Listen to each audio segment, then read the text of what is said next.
What's up, everybody? It's your girl, Blonay, and you're locked in with Blonay Media, where we break down what the internet is talking about. Look, if it's trending, viral, or messy, we're covering it live. Okay, so let's get into this timeline. Now, if y'all have not heard, okay, I am here to fill you in.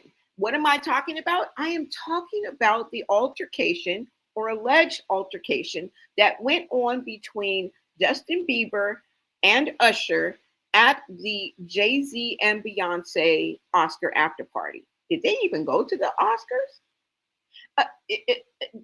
That's not important right now. Let's go ahead and get into this. And a lot of people beat me to the punch because as soon as I heard about this, I was like, and people were like, why? Like, why did they get into it? Duh. Because Diddy and Usher made Justin a victim when he was a kid. Okay. Usher allowed what happened to him when he was about 13, 14, 15, when he was a kid, happened to Justin. Okay. In essence, you can say that he fed him to the wolves. Now, he did not protect him, not that he was, his mother or father or anything like that, but Justin was Usher's artist. So there was a level of trust, okay? Usher was an adult and Justin was just a kid. So there was a level of responsibility there. So you guys, let's go ahead and get into it. Let me catch you up on exactly what I'm talking about, because at the end of the day, Gene Deal and Ali Carter been exposed the freak offs. They've been told us about the freak offs before we even knew it was the freak offs. Okay. And you guys know I like to take you down the rabbit hole, and I will take you back to the hood like K Swiss. All right. So buckle up and let's get into this. All right. First of all, let's go ahead and get into the article or the story that started this whole conversation. Okay. Now, let me see. Let me go ahead and bring up this. Now, if you guys don't know, all right, let me show you what went down. Okay. Now, let me pull up this picture, you guys, because Justin Bieber and Usher reportedly clashed at Beyonce and Jay-Z's Oscar after party. Now, Usher allegedly approached Bieber with energy and anger, okay? And this is coming from NME, all right? News, music, and what is this? NME. So I got this from an article on NME, okay? I want to just go ahead and get into this picture. I think this is TMZ, okay? Now, sources say, and like I said, you guys, they got into a heated exchange. Now, Justin Bieber and Usher reportedly got into an altercation while attending Beyonce and Jay-Z's Oscar after party last weekend. Now, the 98th Academy Awards took place in Hollywood on Sunday, March 15th. And later that night, Beyonce and Jay-Z hosted one of the most high-profile events after the ceremony. And it ended at the Chateau Marmont, as they have done since 2018, something like that, for the past 6 or 7 years, you guys. So these two big names in attendance, Bieber and Usher, and this is what TMZ reported too, that there was an incident between the two. Usher reportedly approached Bieber with energy and anger, leading to a heated exchange that some even suggested resulted in a fist fight between the two artists. Now, we don't see any video or still shots of that, but it looks pretty intense. If you guys look at it right here, it looks pretty intense. And if you look at Beyonce's face, her face says it all. Okay. I mean, people are clutching their invisible pearls. So it had to be a tense moment. Okay. Word is that Bieber and Justin almost turned an Oscar after party into a reunion gone wrong. So let's just say Usher walked up to Justin with that "we need to talk right now" energy, and it went left quick. Okay. Justin allegedly started venting about how Usher switched up on him during that Diddy trial heat. I tell you, the Diddy rumors are resurfacing, you guys. And we always knew it was bubbling right below the surface. And before I even read any further, if I were Justin, every time I saw Usher, there would be a misunderstanding. Okay? Just let me get that out. But Usher wasn't about to stand there. He fired back, bringing up how Justin been low key disrespectful since the Super Bowl days. No punches, but the tension was thick enough to cut with the knife. Okay. Now here's where it gets crazy. Insiders are saying that Justin been on a cut everybody off mission lately, burning bridges like it's part of his healing process or the downfall. Okay. And I'm reading from Hood News Global right here. You guys can see this. And the wild part is this all went down in a room full of celebs. I'm talking A-list people everywhere, A-list celebs everywhere, okay? Folks probably sipping drinks, acting normal while side-eyeing the whole situation like Beyonce, okay? Beyonce's face basically says it all, you guys. And so let's go ahead and get into this now. Like I said, if you guys remember Allie Carter and Gene Deal, they have been exposed, the freak offs. They have been exposed what has happened between Usher, Diddy, and Justin Bieber. And if you just go down the timeline of YouTube and punch in Diddy and Justin Bieber, it's right there for everybody to see. So many awkward moments where it just makes you want to scratch your head and be like, why are they together? You know what I'm saying? What's going on here? Like, what's happening, right?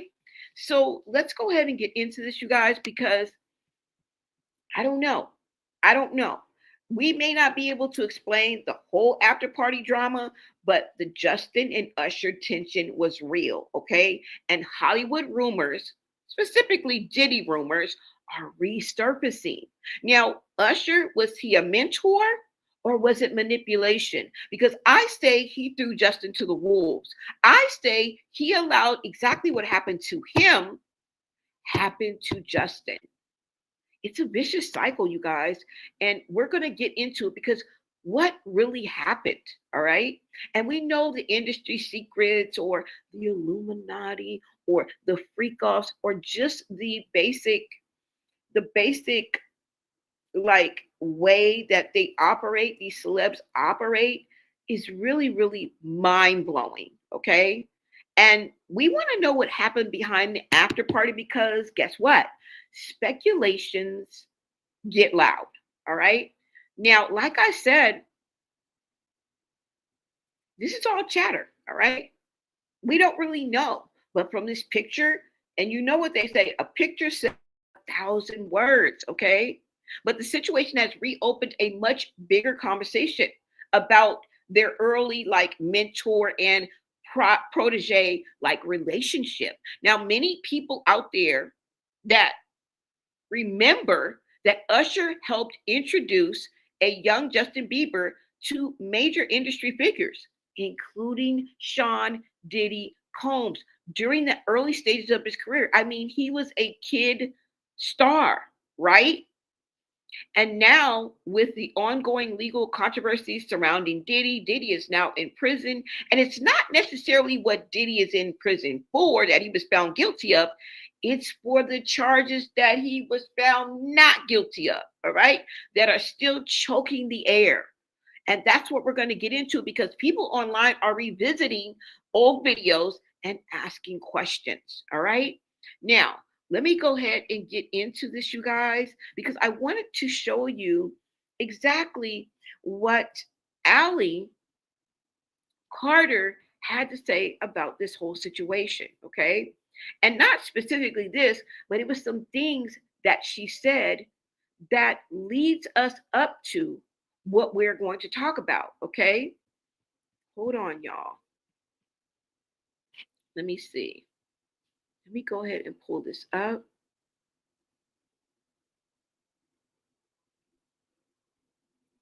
Okay, let's see. Hold on, you guys. Now, I don't know if you guys remember who Allie Carter is or not, but I'm about to let you guys in on it and kind of, bring you guys back up to speed, okay? Let me see. Hold on, y'all.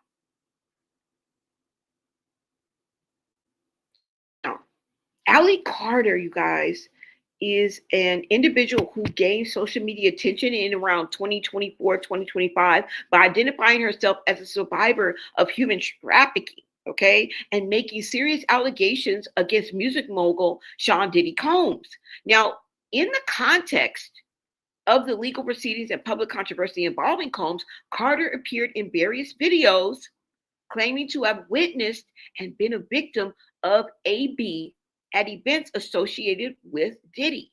All right, let me go ahead and bring this up. Hold on, guys. Let me go ahead and bring this up for you guys. And let's get into this. Now, what I want to do is bring up a video of Allie speaking in and around that time, 2024, 2025. And this is when these allegations were at like exploding on the internet. It may have been even a little bit earlier. Okay. But let's get into it. We'll be able to see the dates of this video I'm about to show you guys. Okay. Hold on, y'all. And let me make sure that you guys can see this as well. Now, we're going as far back as 2021, and then I will bring you guys back up to speed, okay? Now, let me bring this up so you guys can see this. Let me know if you guys can hear me. Green hearts in the chat. And thank you guys. I will be. You know that story where slow and steady wins? That's terrible advice. Things move fast in the modern workforce.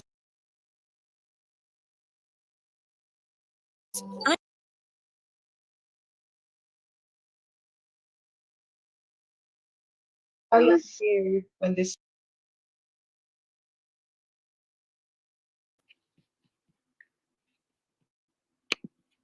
Okay, you guys.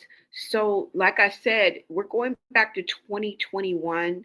And, you know, Allie Carter appeared, like I said, in various videos claiming to have witnessed and been a victim of AB at events like the White Party. CPS reports say that I was 3 months old. I remember as far back as to when I was 4. I don't know why this keeps starting. All right, you guys, hold on. Now, like I said, her accounts that she had, and there's a lot of them. I mean, the internet is full of them, okay? But she claimed to be at certain things like the White Party and a lot of a few events that Diddy threw, right?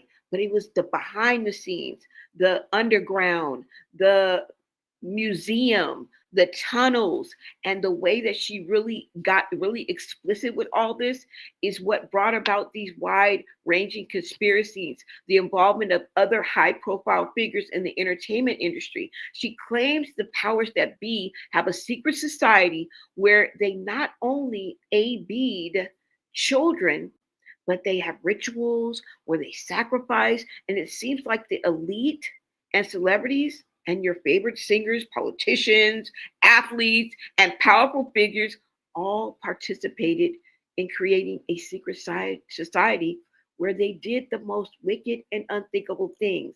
I just wanted to make sure that I got that out and let you guys know. Now, let's get into this video.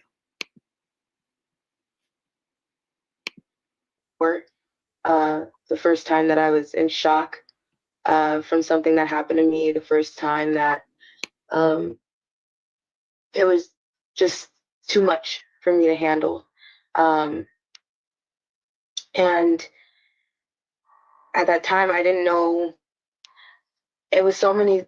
It was so much that was already in the family, and I was always told, you know, what happens in the family stays in the family. We were always taken away from certain people if we talked too much. So there was so many things going on within the home from her and other people in the family doing so many things besides doing things to their own children. So it was something that I always felt there's something wrong. but I was always told it was normal what was going on. Um, but yeah, I was about 4 years old the first time I was assaulted. I was uh, with my babysitter, and this all have many connections to what I call my surrogate. I don't call her anything close to a mom. I have a real mom that I'm adopted by now, but I don't call her anything close to a mother. But um, she was involved in many ways. I was with a babysitter that kept trying to take me into a room, that kept trying to get me to lay down with her boyfriend. Um, and that's the one day that I remember fighting. I remember screaming so loud. I thought I was 6 years old, but looking back into legal documents, I was 4. Um, and I remember after being hurt, I was locked in a room, and I was, because I was fighting, um, and then I was put outside to sit in a driveway for hours because I was told it's my fault. Um, After that, it was taken to court. It was the first thing that I remember taken to court because the bruises were so bad. Everything that happened was so bad that it had to be. And the court case, I remember sitting in the courthouse, and I remember her losing the case, uh, and it being my fault that something happened. So, from there, things continued, and being 4 in a court case and not knowing why you're in trouble for somebody hurting you. Moving on from there, I was confused about everything that happened. Is this okay? I started asking questions when I hit elementary and middle school with other students, like, how do you get in trouble? Is this something that happens to you? Um, because it was always something that happened to me. I was always told I was the favorite. I was told I was the one that everybody loved more, and nothing about that was love. Going on, I was so much that I was working in strip clubs by 12 years old. Um, I was very confused, um, but to be honest, because I didn't know any better, I was very hyper as well. Um, and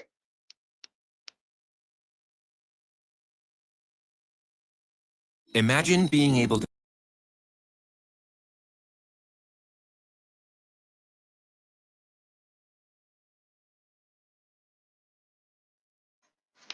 by 13, when um, because at first it was just her boyfriends coming into my room at night, and then when the police officers came into play, they were taking me in my own closet and hurting me with the hangers and the things that were in my own closet. Um, and then, I started running a lot. I started fighting a lot. I wanted to kill myself. I didn't want to, excuse me, I didn't want to kill myself. I wanted the pain to stop.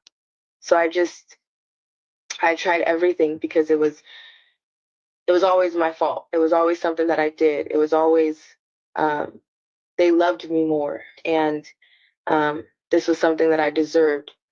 And after I started running so much with her dating uh, police officers, married police officers, um, they started calling, he started calling his friends to pick me up. He started calling his friends to meet me somewhere. They would pick me up as an officer on duty, and they would take me somewhere behind rocks. They would take me um, to empty car dealerships and park their cars the wrong way.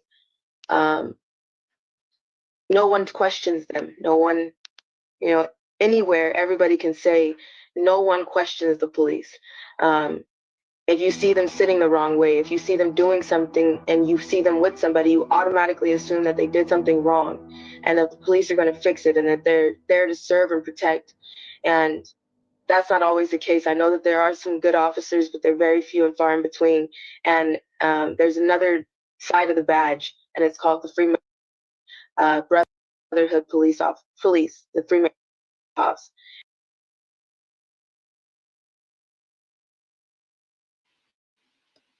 Okay, the fact that she gets really deep, right? And she mentions the popos, she mentions her mom's boyfriend. She even at one point mentions like the specific children's services. And this, I know it sounds bizarre, it sounds unbelievable. And this is why a lot of people have discredited Owly. A lot of people don't believe Owly. But as for this video, I'm allowing her to tell her story and her truth. And you guys can do your own research and come in with your own perspective and POV. But I do want to also let you know that she also mentions that she suffers from DID, which is dissociative identity disorder. I think it was formerly known as multiple personality disorders and maybe something else. I don't know, but I remember that she mentioned that as well. So, like I said, and she's also claims to be Tupac's daughter. So, with all of these bizarre things that she has said, it has led people to a narrative that she's just flat out lying. They've caught her in discrepancies, along with everything that she is saying. But to me, like I said, we're gonna let this play out. You guys are free to evaluate, do your own research, coming up with your own conclusion. But since the Epstein files have come out, she pretty much is saying everything that was in the damn Epstein files. Like what? This was 2021. And this is why I say Gene Deal, which we're going to get to, and Ally Carter have been exposed the truth.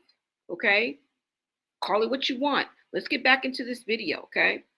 Let me give credit for where I'm getting this video at before we move on. Hold on, you guys. Let me just give it God, Sex, and Love. Okay, that's the YouTube channel that I got this from. So if you guys want to watch this video in its entirety, you make your way on over there after this live stream. Okay. Let's keep going. I'm going to kind of skip through this, but I wanted to kind of give you the beginning. Okay. Before she even starts talking about celebrities and everything, I wanted to give you the backstory of this young woman. Okay. Let's go.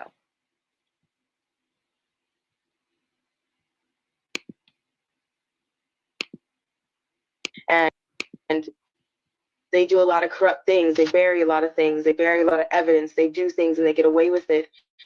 And covering up for elite, the low level. Everybody looks at the top, but covering all the way from the top to the bottom and in the middle, they cover for these people. They make sure that nobody asks any questions. They make sure that this is something that is silenced. It's made to look like it's someone else's fault. And after so many times of fighting them, being arrested and put into cars to be used, they would bring other girls, they would bring other kids.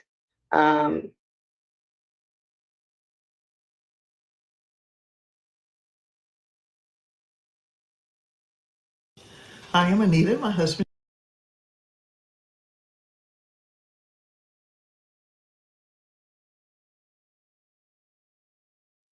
And I never met anybody else when it came to them. It was just they were bringing other kids. After so many times, 13, I went into the hospital for a month for trying to kill myself.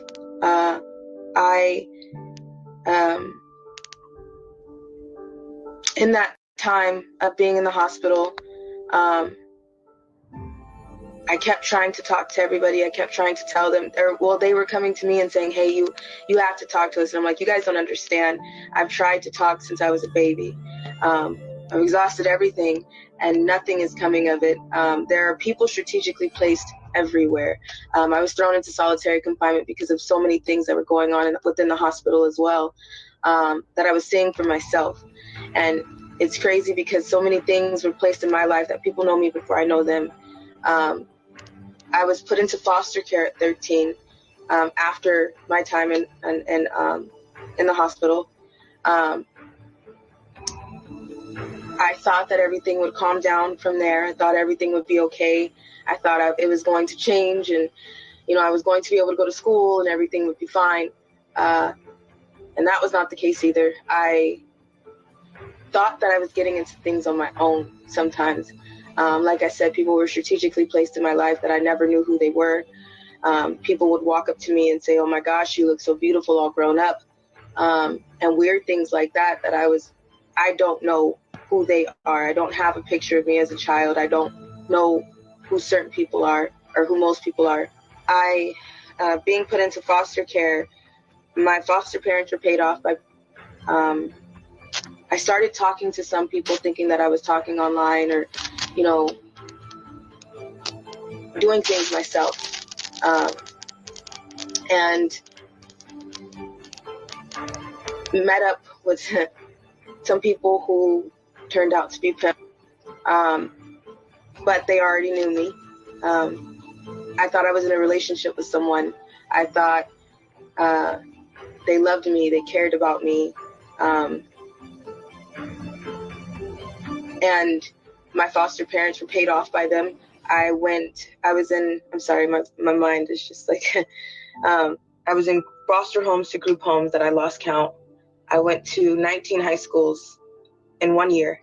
I never stayed anywhere long enough to have a home, longer than 2 weeks to a month. At one point, my foster parents didn't speak any English. I was put into homes with teenage male siblings, foster siblings. I was in homes where my foster parents would try to do things to me. My foster dads would try to do things to me. I would talk to my social workers. I was hushed and moved again. I mean, I understand some of the things that she said, but basically, she is describing a typical experience for some foster care children who are passed around and lost in the system, a broken system. Okay. You hear a lot of these horror stories, and she's basically just echoing it and chronicling her story from the beginning. And I have to admit, some of the things that she said is bizarre, but have you seen what's in the Epstein files? You want to see bizarre? You want to talk about bizarre? Take your little old cell phone over there to the Epstein files. You know you can access them, right?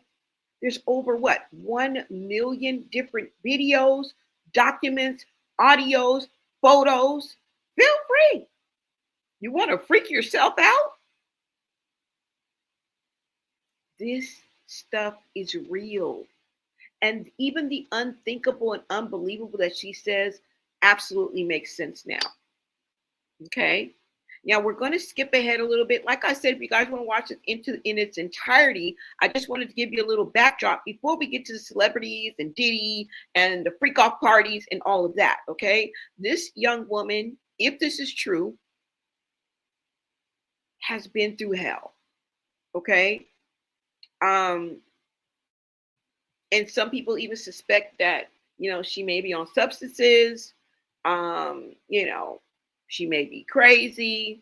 But all in all, you guys, let's hear her out, okay?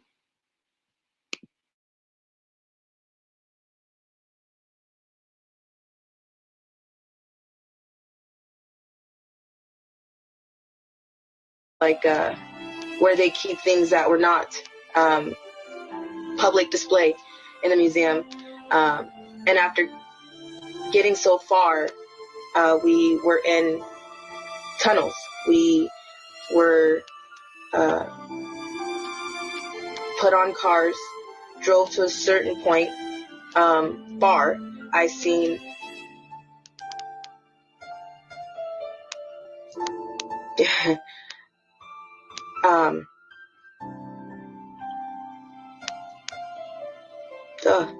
sorry, I seen cars, boats, there's trains, there's buses, there is every means of transportation under the ground. There's a city under the ground. There's a different air supply that kicks in after you get so low. After getting down there, I talked to a few people. I was able to meet celebrities, actors. I'm not a person that knows somebody just by name or by face or right away. I was somebody who remembered somebody from a movie or something like that, or something that they did. I was able to speak with somebody that was so cocky, and I remember telling him, I know you from Look Who's Talking. That's all. And I remember everybody laughing at me because I was 15, and I'm like, Parents of children who play Roblox.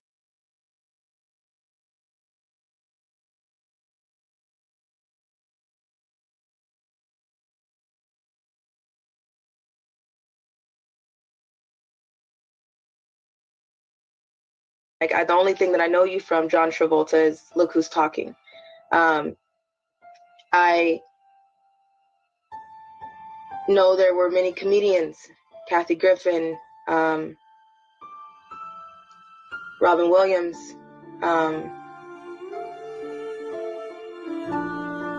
I was on an order for Joe Biden. I was taken to somewhere where there were an party. There was a contest going on. There's a certain part that has a shrine where I was taken, and what I mean by shrine is it was bones.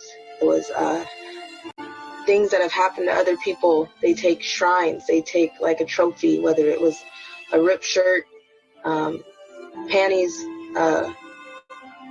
hands, pieces of flesh. There's a smell that you can't even flinch towards down there. You will. There was shrines. There were shrines used for rituals. There's places. There's parts where there's limbs. People cut off limbs and want you to have sex. There's blood. I don't even know who it belongs to. There's people who want to. There's people who have animals. I was taken and told that I had to give a blood to Biden.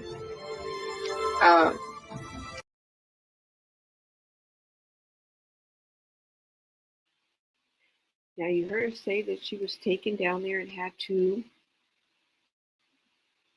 do some acts with Joe Biden. And we've seen his weird behavior around children, how he was smelling their hair and whispering in their ear, and it all makes sense. Okay? It all makes sense. Somebody said, what charges did he get charged for?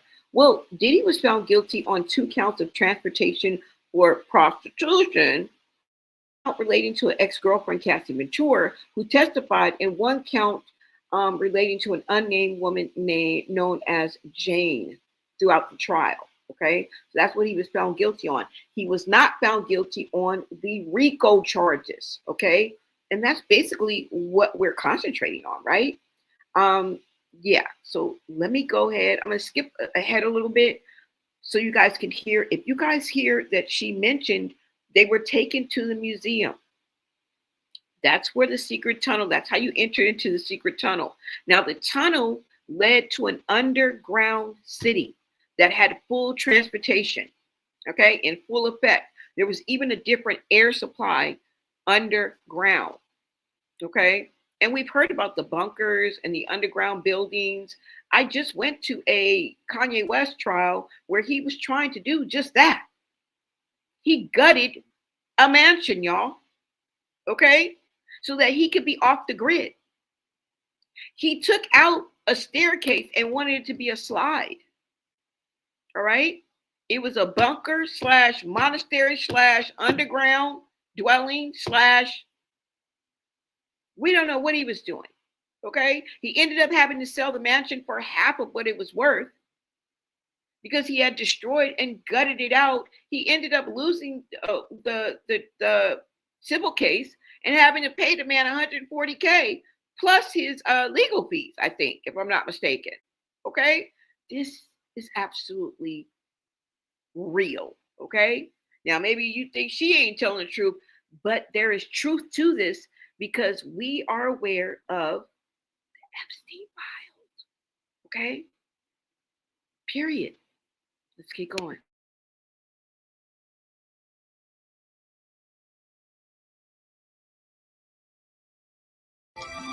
Something happened. I don't know what happened. I was down there for a while. There's certain people that you don't talk about because you just don't. There were certain people that I seen down there, from Beyonce, Jay-Z.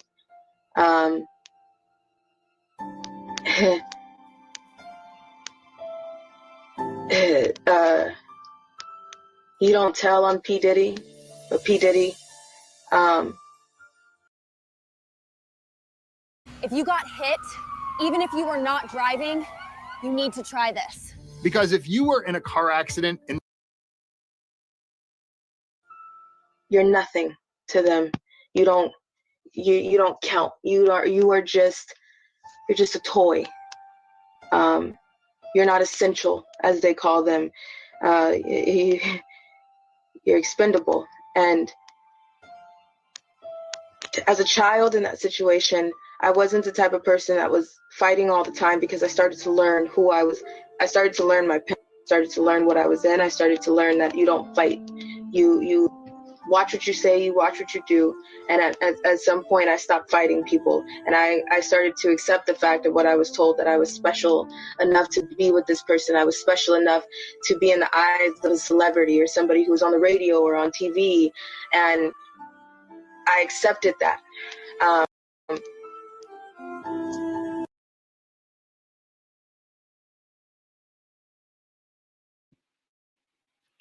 Now, my question to you is, was Justin a child in that situation as well?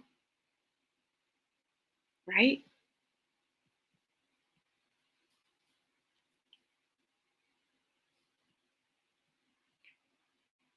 Usher was the one who introduced Justin to Diddy.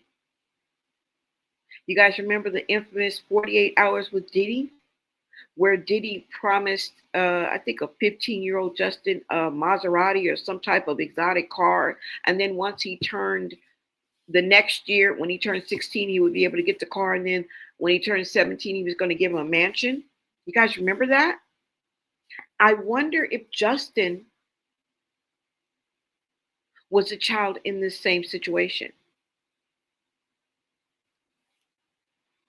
Now, I do want to show you guys another video, you guys. Hold on.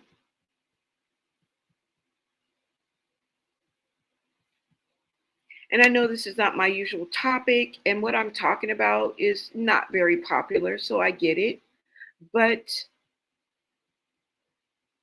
I do love what I do. So let's get going, you guys. Hold on.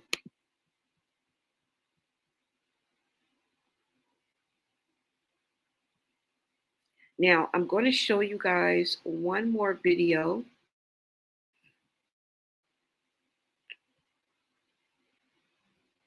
Hold on, y'all. Because I think in this video, she speaks on Diddy specifically, okay? Let's go ahead and get into this.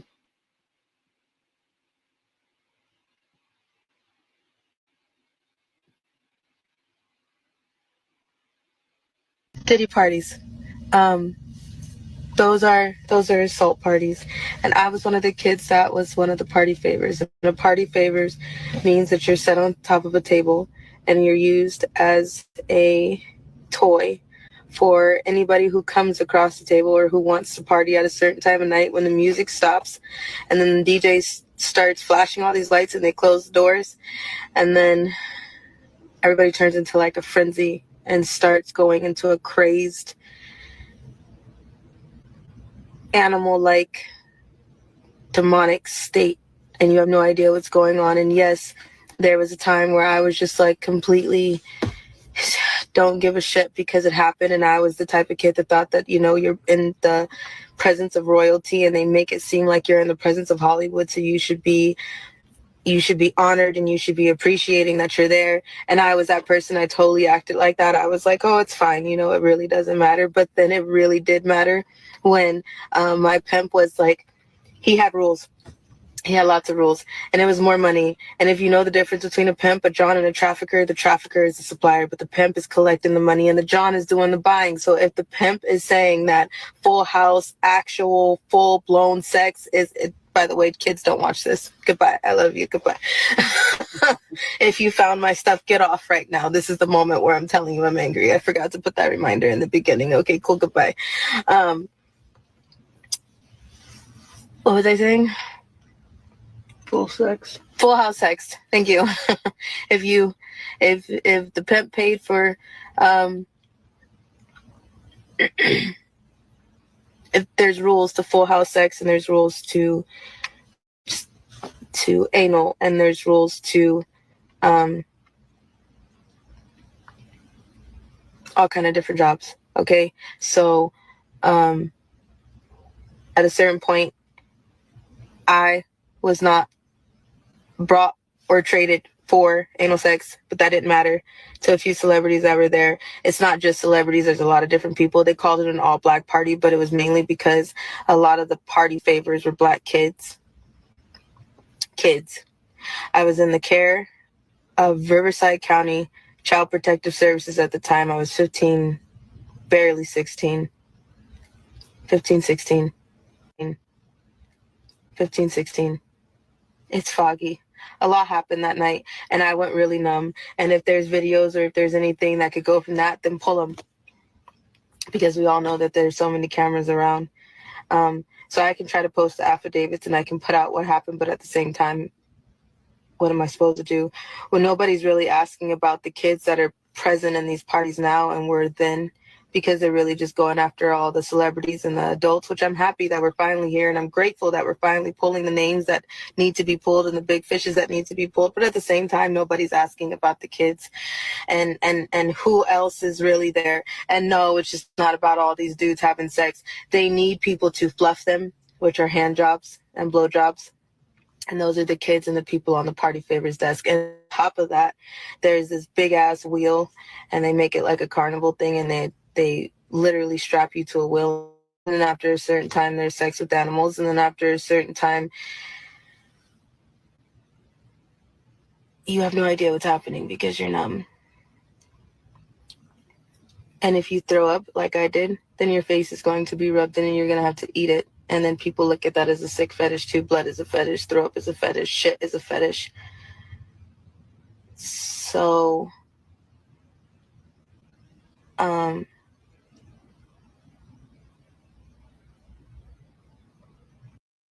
have DID, and I went numb after a while. There's a reason for all of my splits, but I just went numb after a minute.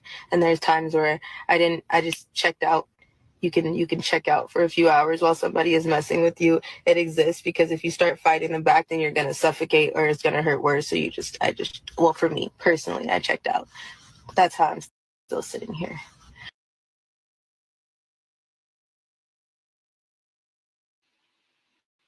Now that is absolutely horrific, y'all. Okay. And this is what she said she experienced going to Diddy parties. All right. She mentioned sick fetishes. She mentioned bestiality. She mentioned everything that came out in the files. Crazy, huh?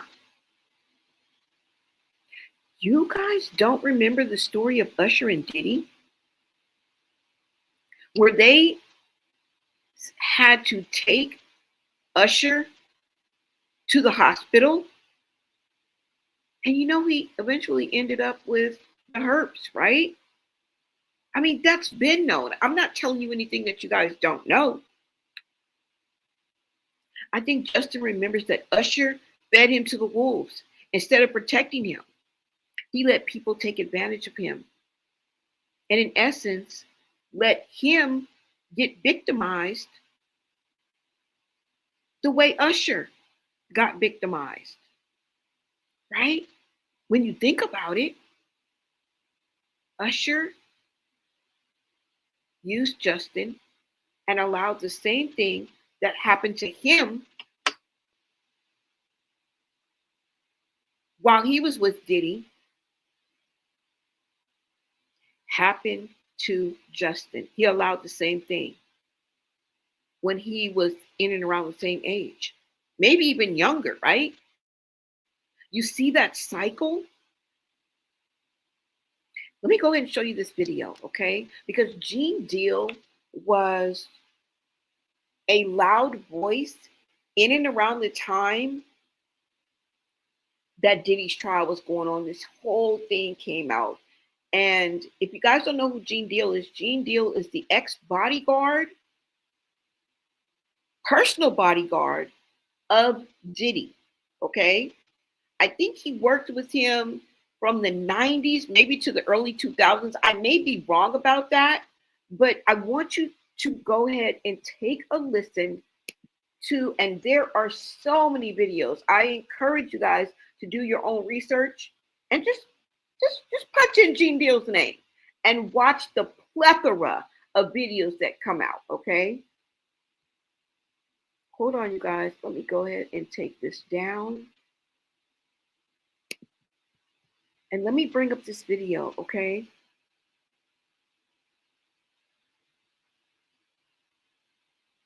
And you see it's the same cycle. And I'm going to share with you this incident that happened when Usher was sent to the hospital after spending a night with Diddy and later ended up with injuries, okay? You guys go ahead and take a listen to what Gene Deal finally reveals what Diddy allegedly did to Usher to send him to the hospital. You don't have to listen to me, okay? I want you to listen to the horse's mouth. He wasn't a fly on the wall in this incident, okay? A lot of things that he does say, he was actually there to witness it. This specifically is straight from the horse's mouth. I wouldn't call him a fly on the wall, and he'll explain. You guys go ahead and take a listen.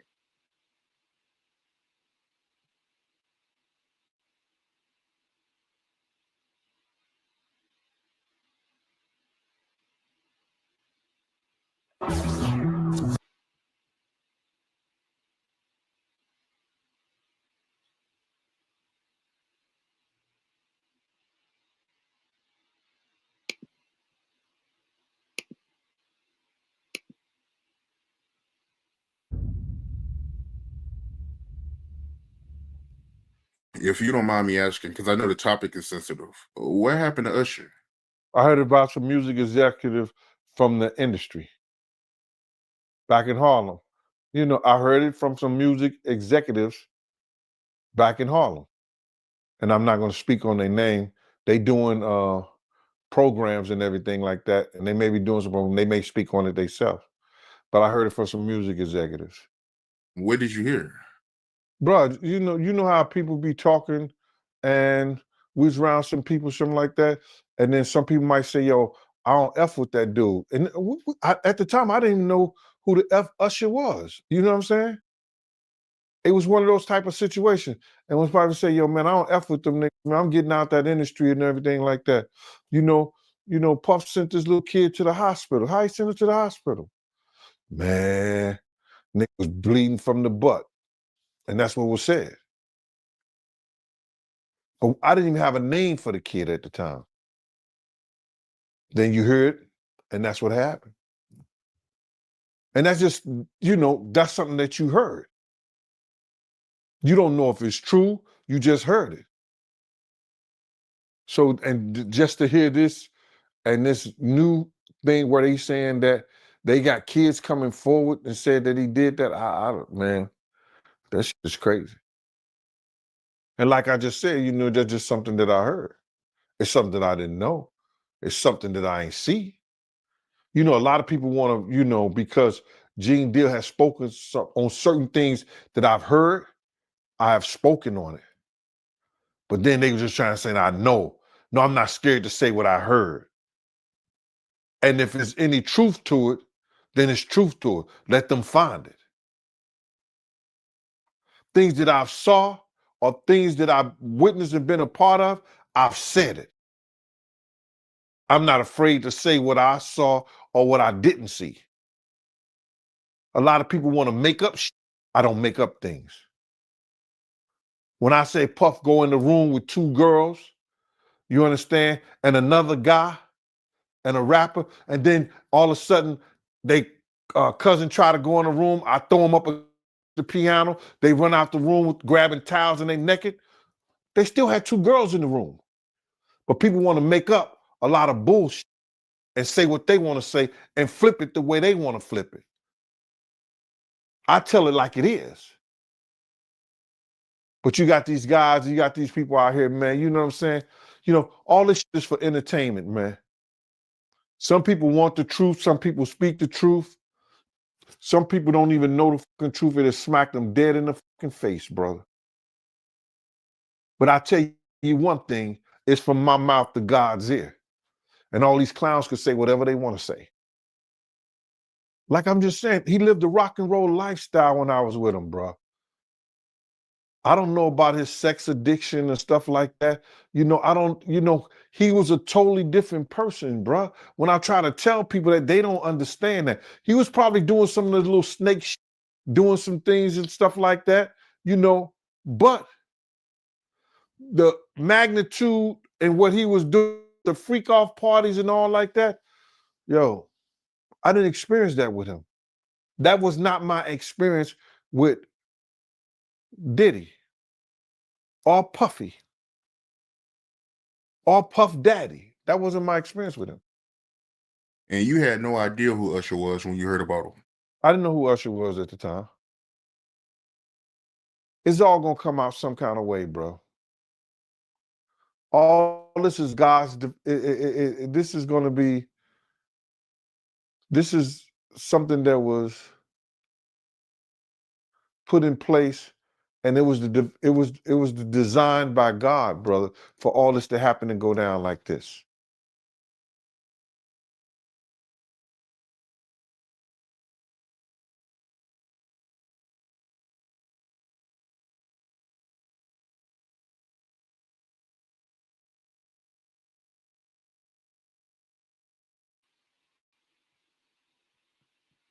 Okay, so you guys heard what Gene Deal had to say.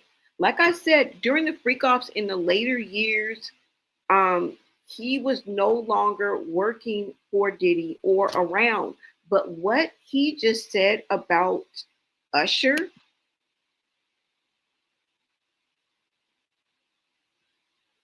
is what I think that Justin Bieber might have experienced, okay, while he was with Diddy, okay? Now, I've heard this before, but when you think about it, things just really got real. And I believe that Bieber may have been traumatized and he has to deal with the aftermath of that. I mean, I think that that kind of boiled over and it's always in the back of his mind, right? Like I said, if I were Justin, every time I saw Usher, there would be a misunderstanding, okay? And when he saw Usher, he probably brought that energy with him. But when you think about it, right? It's just like really, really strange. It really, really makes you think. And then when you see all of the visuals and the different videos, I'm getting ready to show you some of the videos that I'm talking about, okay? That it was just so odd for Justin and Diddy to be together, okay? Let me go ahead and pull up some of those videos, you guys. Hold on. Let me show you what I'm talking about. Let me show you exactly what I'm talking about, you guys. Now, I'm sure you guys remember the 48 hours with Diddy video. Let's get into this.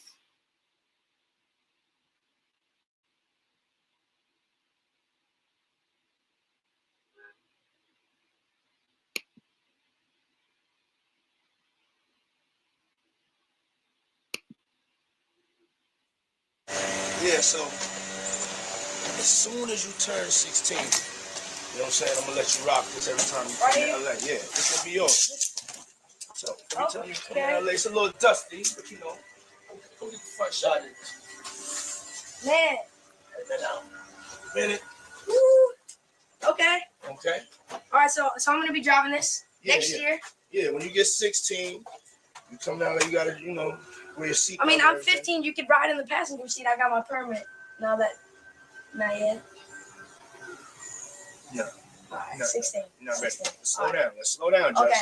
Let's slow down. Okay. One step at a time. But yeah, the keys is yours when you get 16. You good to go. I'm good to go. Yeah. All right. Then when you get 18, you get the house. You get the mansion. Okay. I get the mansion. Yeah. So where are we off to now? And where would you like to go? I mean, wherever you want to go. Where are we going? So check this out, yo. Justin, you ever seen the movie 48 Hours? Right now, he's having 48 hours with Diddy, him and his boy. They're having the times of their lives, like, you know, where we hanging out and what we doing. We can't really disclose, but it's definitely a 15-year-old's dream. You know, I have been given custody of him. You know, he signed to Usher. I'm signed to Usher. I had legal guardianship of Usher when you know he did his first album. I did Usher's first album. I don't have legal guardianship of him, but for the next 48 hours, he's with me. So and we gonna go full crazy. I'm going crazy. Crazy. I'm taking this out tonight. What you want to do? What you want to do over the next 48 hours? 48 hours. Let's go. Let's just go get some girls. Let's go get some girls. A man after my heart. That's what I'm talking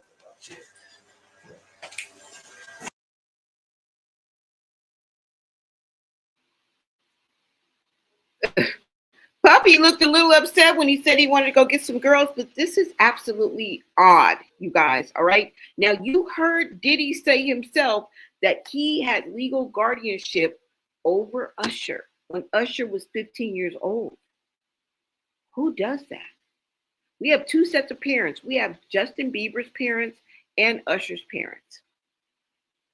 And that makes you think, were they involved? Were they complicit in all this? Were they kind of starstruck as well, just being around celebrities, or their child even being able to have this opportunity? Because like I tell you guys all the time, everybody has a price.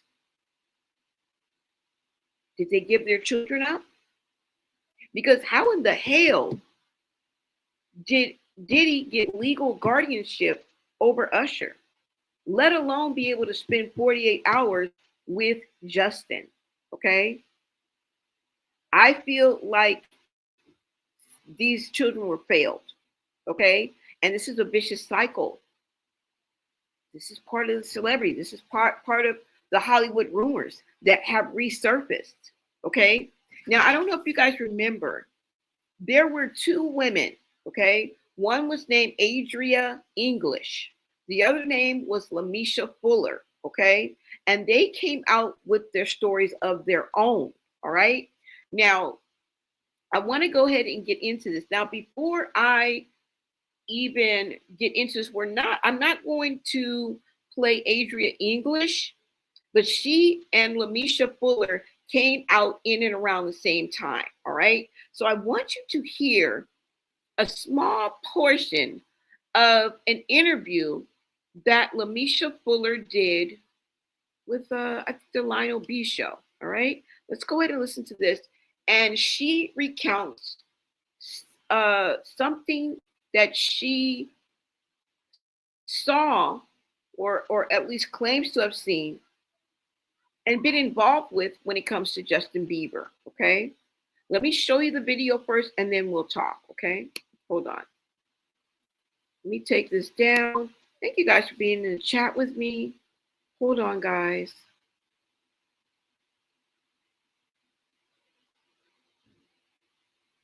Make sure you guys push that like button, share out this live, and subscribe, y'all. Okay.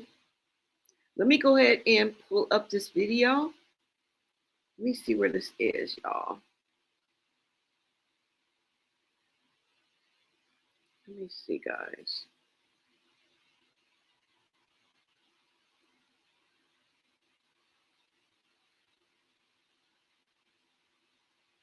Let me see. Is this the video? Okay, let's go ahead and get into this, you guys. Take a listen to what she had to say.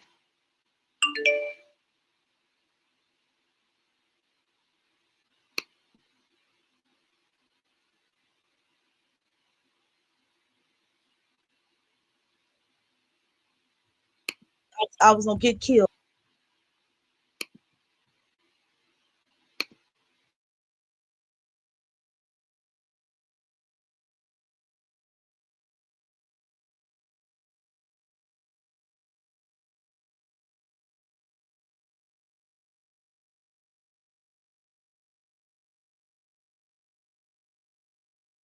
Part and all of that too. Yeah. Yeah, he was there. Hell yeah, he was there. He was there. He was there. He was there. He was there. Even they didn't off that other boy. They were trying to sick me on him. Aaron, the one that died. Yeah, he was there. Now, you talked about as well Justin Bieber. Tell us a little bit about the Justin Bieber situation and what happened with that. In and out, but what I do remember is that he had a couple of the young celebrities ain't no fuck me. They all like ran a train on me or whatever. And then like the next day, I was like, they hurt me. Like I was telling him like they hurt me, and he was like, you want to hurt them back, don't you? And I was like, yeah, because P Diddy claimed I was the first person to strap him down, and like harder, harder. Like he wanted me to pal. Like it's like I can't pal You drown. talking about when you say strap, you mean like pegging? Yeah, peg him. Yeah. So he put me on a thing, and like he made me peg him, and then like I didn't want to, you know what I'm saying?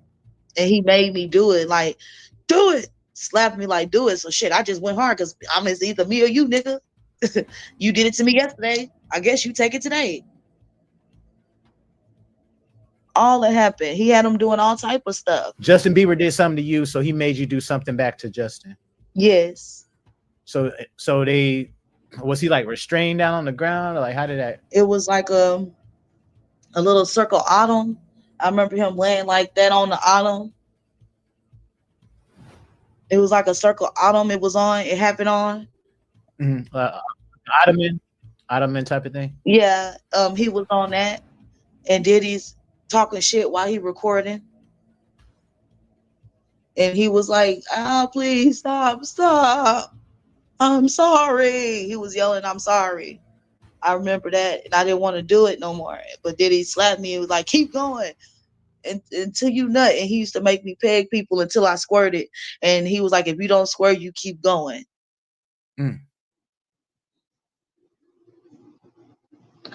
I remember that. That it's not something, because like that's not something to glorify. It's not something that I want to remember. Like my dude, hopefully he don't leave me, because he never knew none of this stuff that's coming out. You know what I'm saying? And But it's his first time hearing everything. yeah, and when I was like, oh my God, that's me on his lap.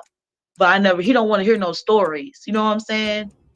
He mad I'm doing this interview right now. He don't want to hear no stories.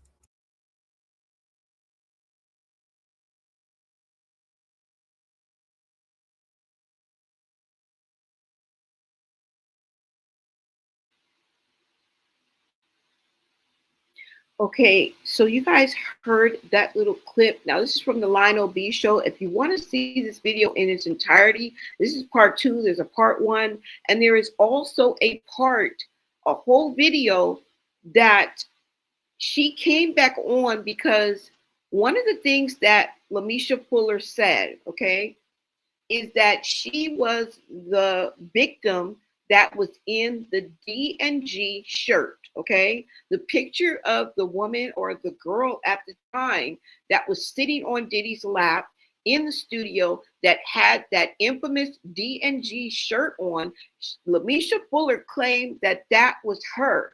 Now, fast forward, it turned out that it was not her.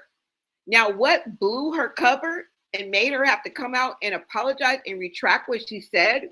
Well, the real victim, who was a Jane Doe, was forced by the judge, because the judge said, if you want this to go forward, you'll have to reveal your name. You cannot continue to go as a pseudonym. You cannot continue to be a Jane Doe.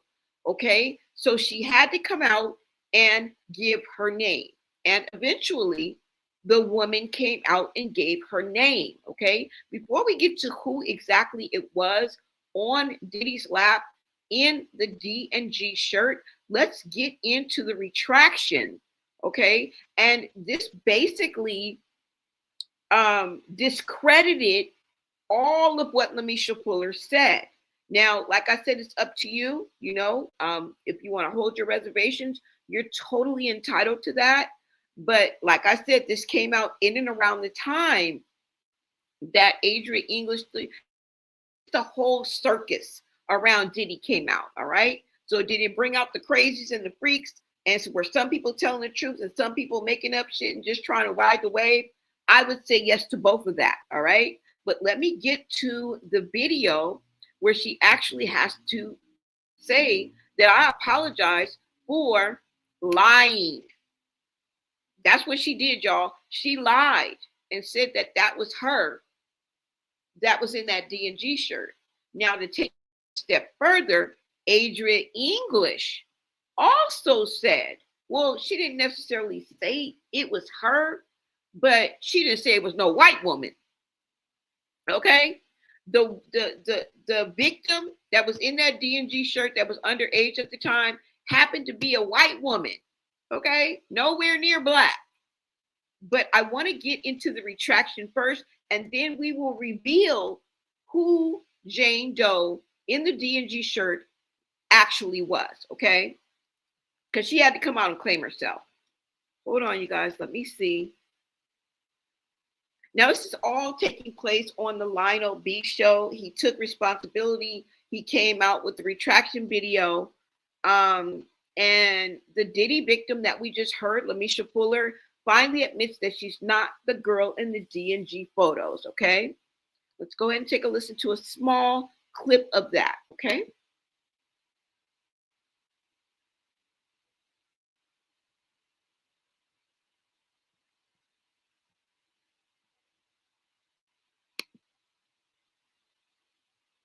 Hey guys, do you like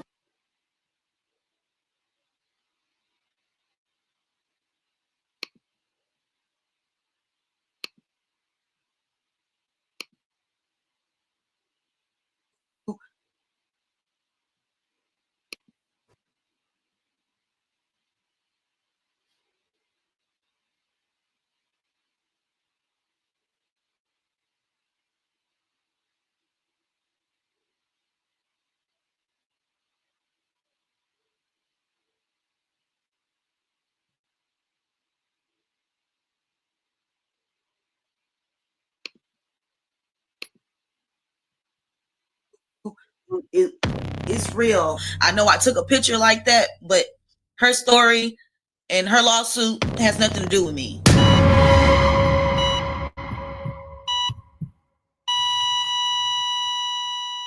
Now, at the Lionel B show, we always seek to offer the most authentic and unfiltered content on the platform. That is why my channel has a large growing fan base daily. We only seek to post the real. When someone comes to you with a story in good faith, Oftentimes, you can only go off of what appears to be the truth. Now, it has been revealed recently that Misha was not the girl in the D&G photos, but one of the girls on the sushi table. On behalf of my team, we'd like to extend an apology to all my subscribers and viewers for not doing a deep dive with the research behind those particular photos. With that being said, joining us today, we have Lamisha. To all the people that has watched my previous interviews, I want to thank you for your support and your condolence to what I've been through and understanding me, but I would like to apologize for the misled information about the D&G shirt.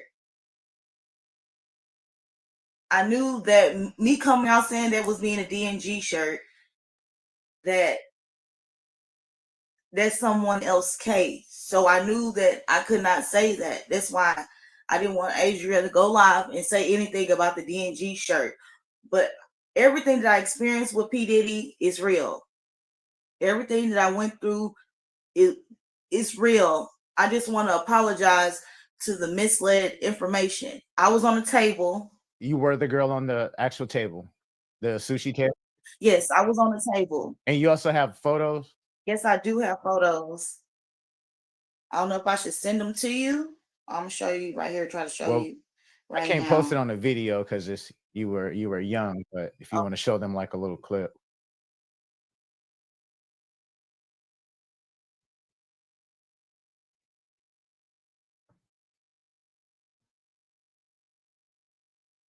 That's me. And I want to apologize to the Jane Doe victim. I never said her story was my story. I've been through things she has been through, but I never said her story was my story. And I just want to apologize if I misled anyone.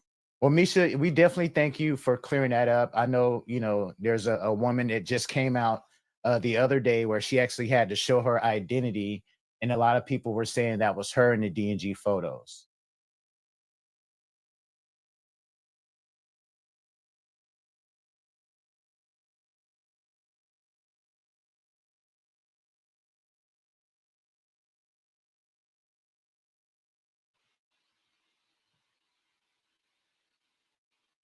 Okay, so you heard what Lamisha had to say. She said that she was not telling the truth about that being her in that D&G, and it sort of took away from her credibility. Although she says everything that she said that happened about Diddy was absolutely the truth.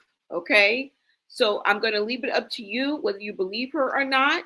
She is another victim of Diddy, allegedly, and she said a lot more than what we've even heard. But first, let's get to who the real identity of the young victim at the time on the lap in the studio with Diddy. Okay, now this is where the story takes a major turn because one of the anonymous accusers that we're about to talk about in the lawsuits against Sean Diddy Combs has now stepped forward publicly. She had to. All right, the judge told her that she had to reveal her identity, and her identity raised even more questions about how far this case would go. All right. Now, Anna Kane was the person who was in the D&G shirt. Okay. The ex-wife, who was Anna Kane? She's the ex-wife of NHL player Evander Kane. And she had been revealed when she came out as the one of the women that were accusing Diddy in the sexual assault lawsuit. Okay. And there's ongoing. He has dozens of sexual assault cases, civil cases, okay, ongoing right now. Some being dismissed, some up in the air, some, some of them are still going full throttle, going full forward, okay? So his legal troubles are far from over, you guys, all right? Now, according to the filings, Kane alleges that when she was 17 years old, she was updraged and actually assaulted, y'all, okay? Let's see. Let me go ahead and pull up a picture so you guys can see exactly what she looks like. Did I put it over here? Hold on, you guys. If not, I can just pull it up on a think on a video. Let me see. Hold on, guys. Let me see if I can pull her picture up for you. If not, I can pull up the, let me see. Pull up the, oh yeah, I have it right here. Hold on. Hold on, you guys. Should I pull up this one or should I pull up this one? Let me pull up this one, guys. And then we'll get to the article too, okay? So you guys can see for yourself.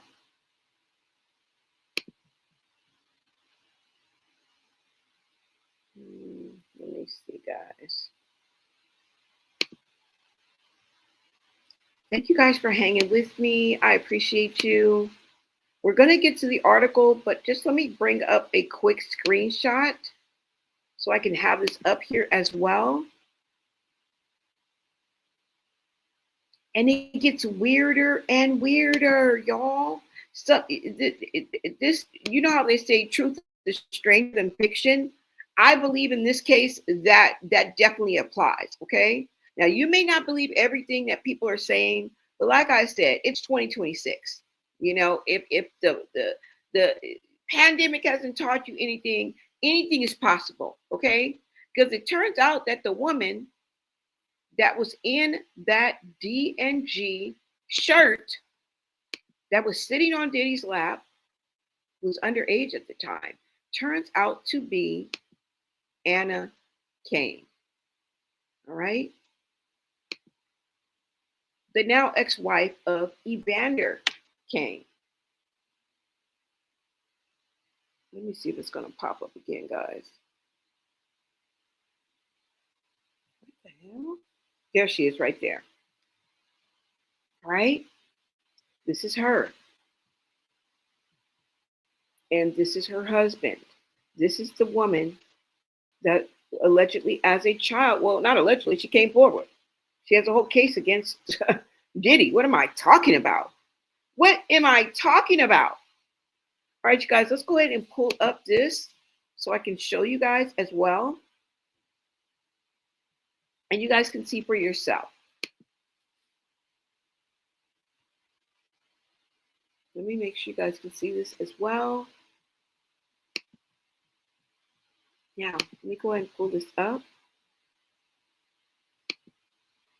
Now let's get into this article so I can bring you guys the facts. And then I'll post the picture one more time so you guys can see, okay?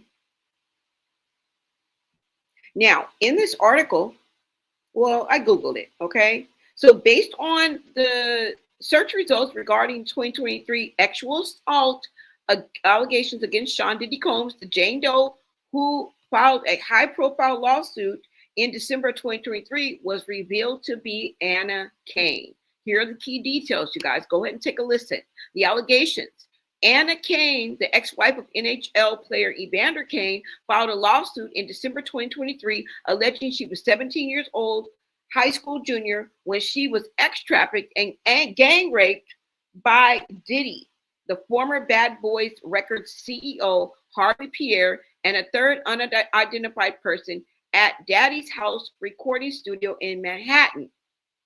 The lawsuit detailed being approached at a Detroit area lounge, flown to New York on a private jet, and assaulted after being UGG-drayed and by giving UGG-drays and alcohol, okay? In December 2024, Anna Kane revealed her identity after a federal judge ruled she could not continue to proceed as Jane Doe. Sean Combs has denied all of these allegations. Now, the D&G connection. While the initial complaint mentions taking a private jet and being targeted, available reports do not specifically highlight a Dolce & Gabbana item as the central identifier for this specific 2023 accuser. However, the lawsuit alleges a premeditated scheme to target her. Okay? So she had to come out and reveal herself, guys. Let me go ahead and show you one more time.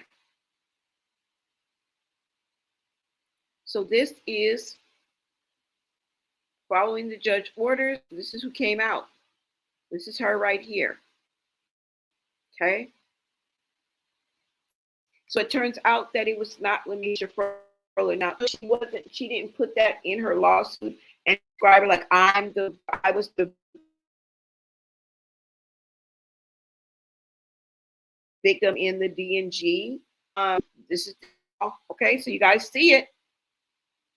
Absolutely crazy, right? It's insane. And this is why I believe the things that have been brought against Diddy. And you may have somebody that comes forward and makes up things, right? That does not dismiss or discredit every victim that has come forward. There are dozens of them. Okay? Dozens of victims forward. Not just one or two, not just Adria, not just Lamisha, not just people that have been discredited. Real victims that have photos, videos, documents, dates, times, other witnesses. All right? And this is not going away anytime soon. Yeah, y'all. Crazy, right? And just Diddy's behavior alone with Diddy sparks numerous questions, at least in my mind. Okay. Now I do want to bring up this video, this strange video with the encounter with Diddy and Justin. Now I don't know where they're meeting at, but in this video, which is strange as it already is, Justin Bieber is older. Okay, I don't know how much older. I think he's even of age, and it seems like he kept that connection with Diddy. I mean, because they're both celebrities, right? And you can almost see the fear and intimidation that Justin feels, and I think he felt obligated to have an open dialogue and stay connected in some way, shape, or form with Diddy, because if you have sat in or researched or was even there during the Diddy trial, the things that went on would scare the bejesus out of you. Okay, you would definitely not want to get on Diddy's bad side. It is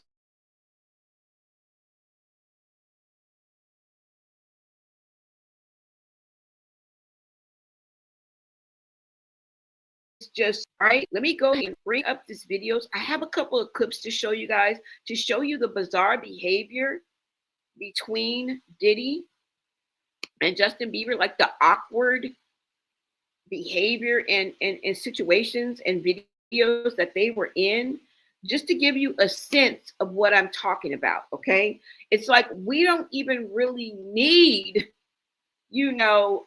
all of these accusations and stories and things to be true. True enough, it kind of taints, what they're trying to build and in and around Diddy and his case and all of the civil suits that come out. I can't say that it didn't damage the reputation of some of these victims, but for the real people that came out, you guys, I don't think it did any, because if you got the receipts, if you're telling the truth and you got the receipts to back it up, who cares if there's 3, 4, 5 people that came out that are liars that you can't, that we can discredit, right? And scratch off the list. What about the people that undeniably we cannot scratch off this list? Okay, let me just show you some of the bizarre interactions between Diddy and Justin, you guys, and you let me know if it's not weird. Okay, just strange, odd, just the dynamic between them says something. Okay,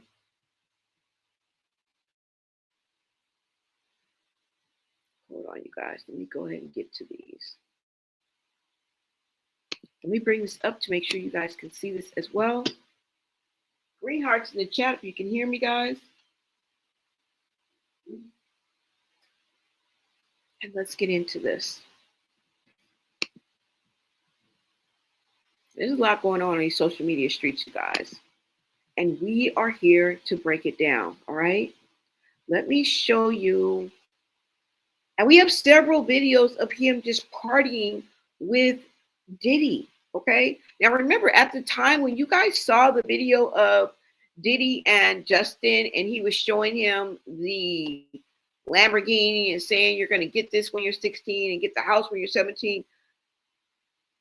Diddy was a grown ass 40-year-old man. Okay. So anytime after that, it just gets weirder and weirder. It just gets more and more inappropriate. Okay. You guys go ahead and take a listen. A look. Lost myself at a Diddy party. Didn't know that's how it goes. I was in it for a new Ferrari, but it cost me way more than my soul. What's it worth all the fortune and fame? All the girls never walking the same. Signed a paper so he never has to ever say sorry. Lost myself at a Diddy party. Lost myself at a Diddy party.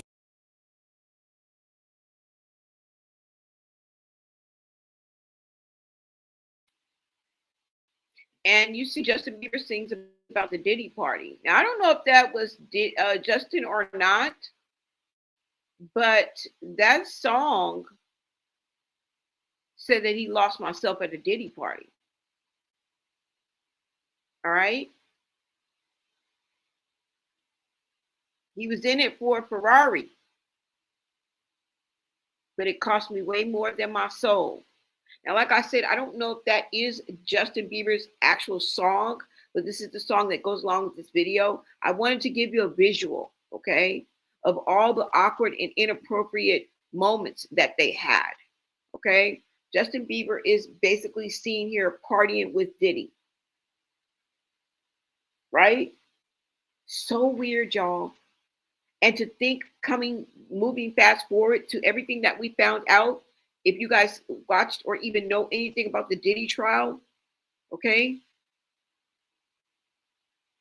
some unthinkable acts came out, some bizarre behavior. They found thousands of baby oil bottles that were tainted with GHB and ketamine, meaning that he would rub it on his victims until they were incapacitated and then take it from them.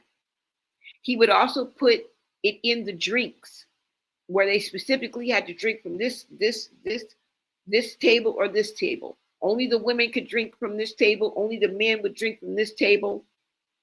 Yeah. Just so much, y'all. And to think that this was going on, okay? A lot of this has been proven true, y'all. Okay? We're not just picking at, we're not just picking straws here. Let me show you a few other clips, okay? We're just going to go through them.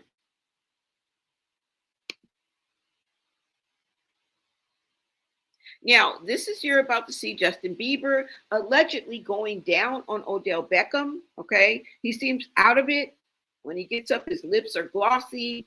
It seems as if Trey Songz was like the go-between. He was trying to hide what was going on. This is just a narrative. We weren't there. We don't know. But I want you guys to come to your own conclusions. You guys go ahead and take a look.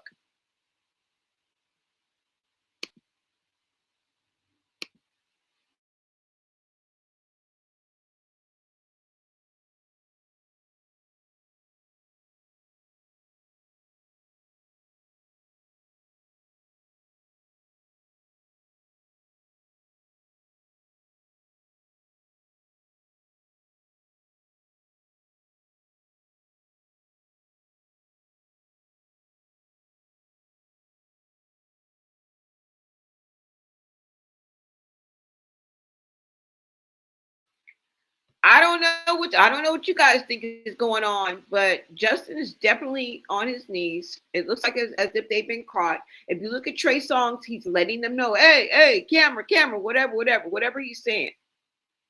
Now I don't know why he would say that, because Odell Beckham looks directly at the camera before he drinks his Fiji water. It seems maybe Justin was out of it, maybe he was doped up, maybe he was on some type of substance. But y'all see the strange behavior these damn celebs be having and the shit that be going on when the camera's cut, even when the camera didn't cut. What was Justin Bieber doing down there? Why does Odell Beckham look like he's pulling up his pants or something? Look. Watch when he jerks. What the fuck? What were they doing? Look. The fact that Odell Beckham looks directly at the camera. Now, does the camera cut? Does he not think that it's, does he think that the camera's cut? Is this like a video spliced together? It looks as if it is, right? Because when the camera cuts off him from drinking his water and goes to Trey Songz, it seems like it's cut like two videos together. See? Weird ass behavior. Justin was definitely doing something he wasn't supposed to do or didn't want nobody to know he was doing. Odell Beckham has definitely went to a Diddy party. We've definitely seen Trey Songz at a Diddy party. Absolutely insane. Something was happening in this video. Okay? And we've seen stranger things. We've seen stranger things, you guys. I mean, you can go to school, but you can't. That's right. And this seems like a vicious cycle.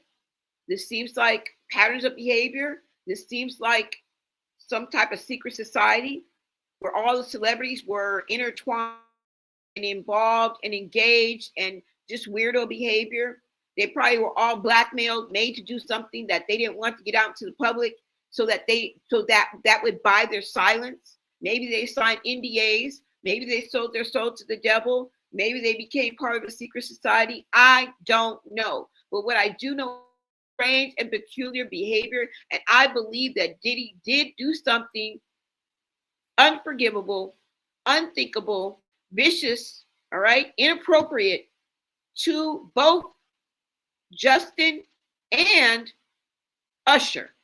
Okay, but the fact that Usher was a victim and knew what was going to go on and then was Justin Bieber's manager and introduced him to Diddy, you a sucker.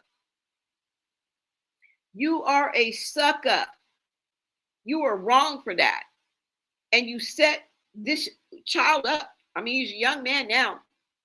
Now, we don't know if the problems and what Justin's going through is just life as a celebrity, or it has something to do with what happened to him as a child, as a kid. Okay? Let me show you a couple other clips because it's weird. Why would Diddy be checking Justin for wires? Okay?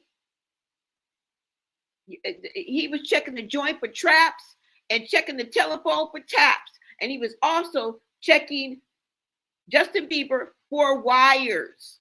Okay, that's how paranoid he was. Remember, he had to detox. Remember, when Diddy first went to jail, he had to detox. He had to basically do a rehab because he was addicted to drugs. Even when they went and raided his hotel room, there he had his personal bag that was described by one of the victims in the hotel room that was full of goodies. All right? Diddy was definitely addicted to alcohol and some type of substance. All right? Let me go ahead and show you a few of these other clips that will definitely have you thinking.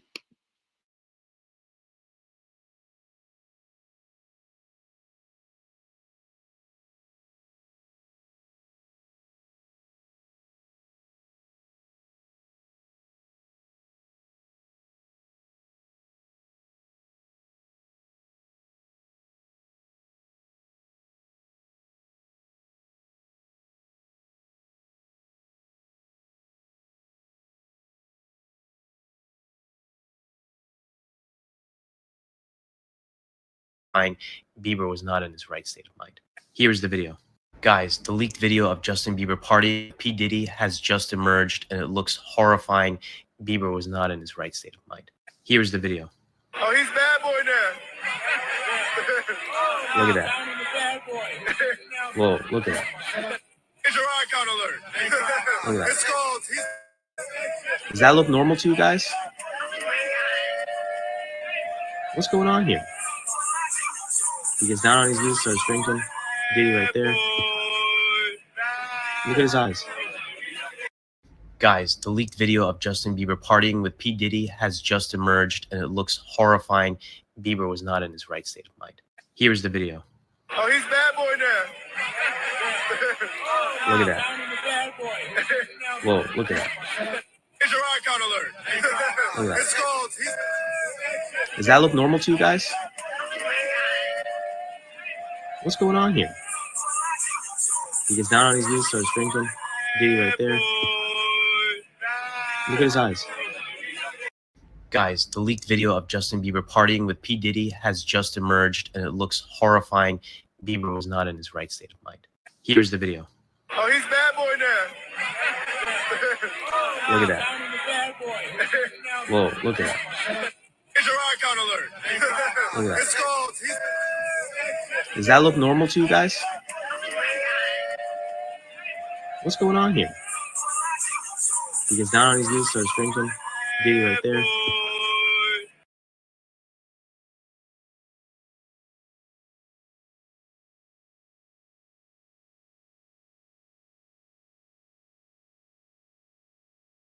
Kick in the door, waving the 4-4. All you heard was Papa, don't hit me no more. Let's go.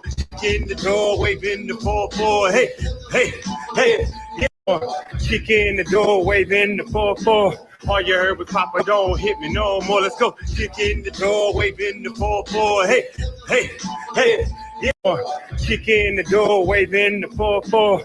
All you heard was Papa, don't hit me no more. Let's go. Kick in the door, waving the 4-4.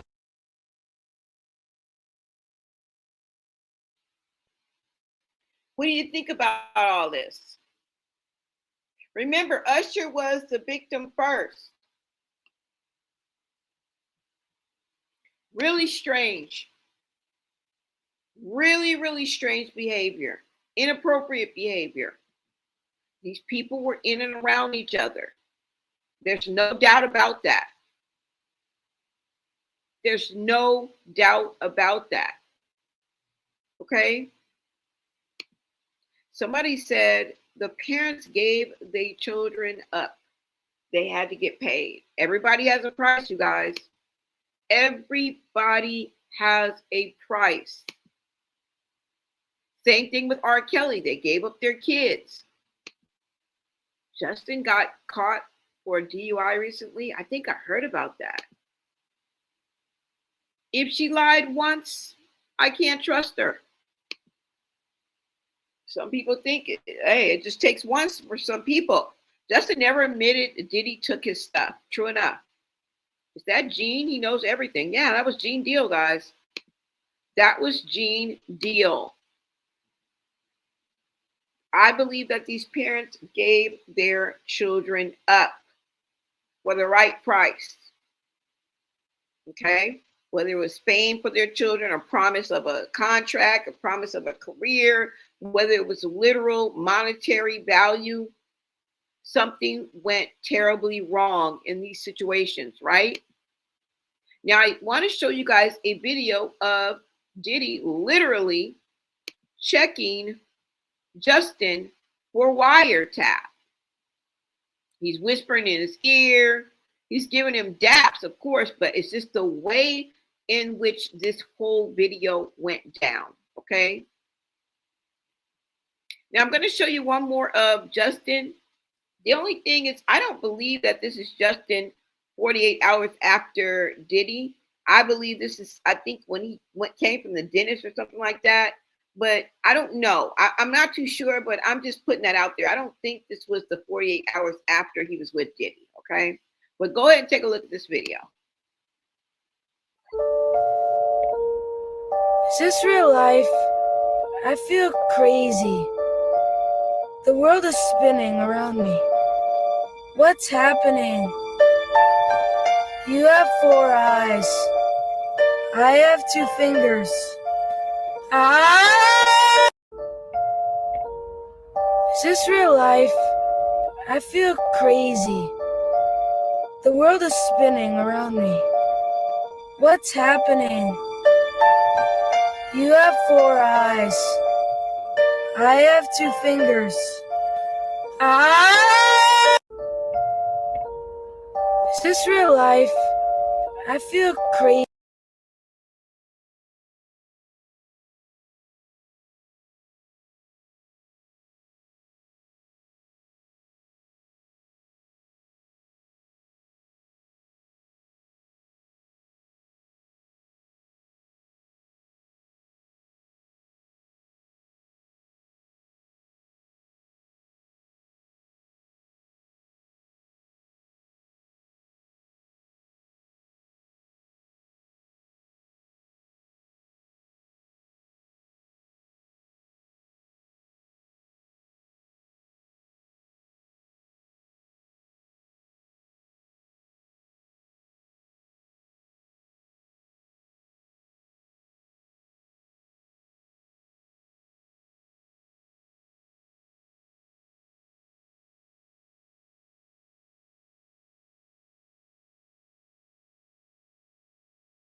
Is that not weird or what?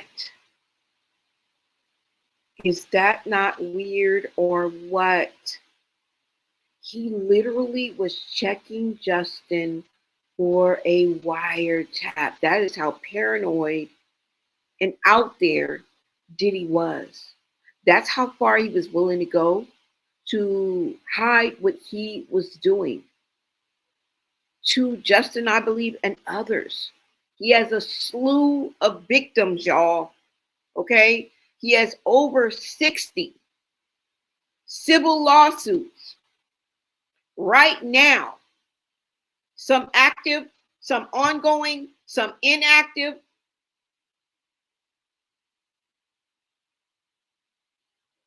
Shit is scary. And there's some truth to what we are diving into. No doubt.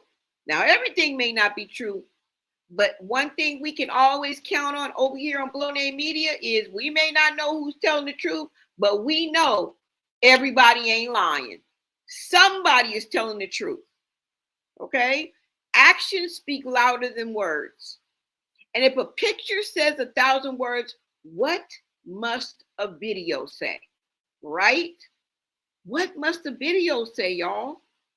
Now they also broke down a song that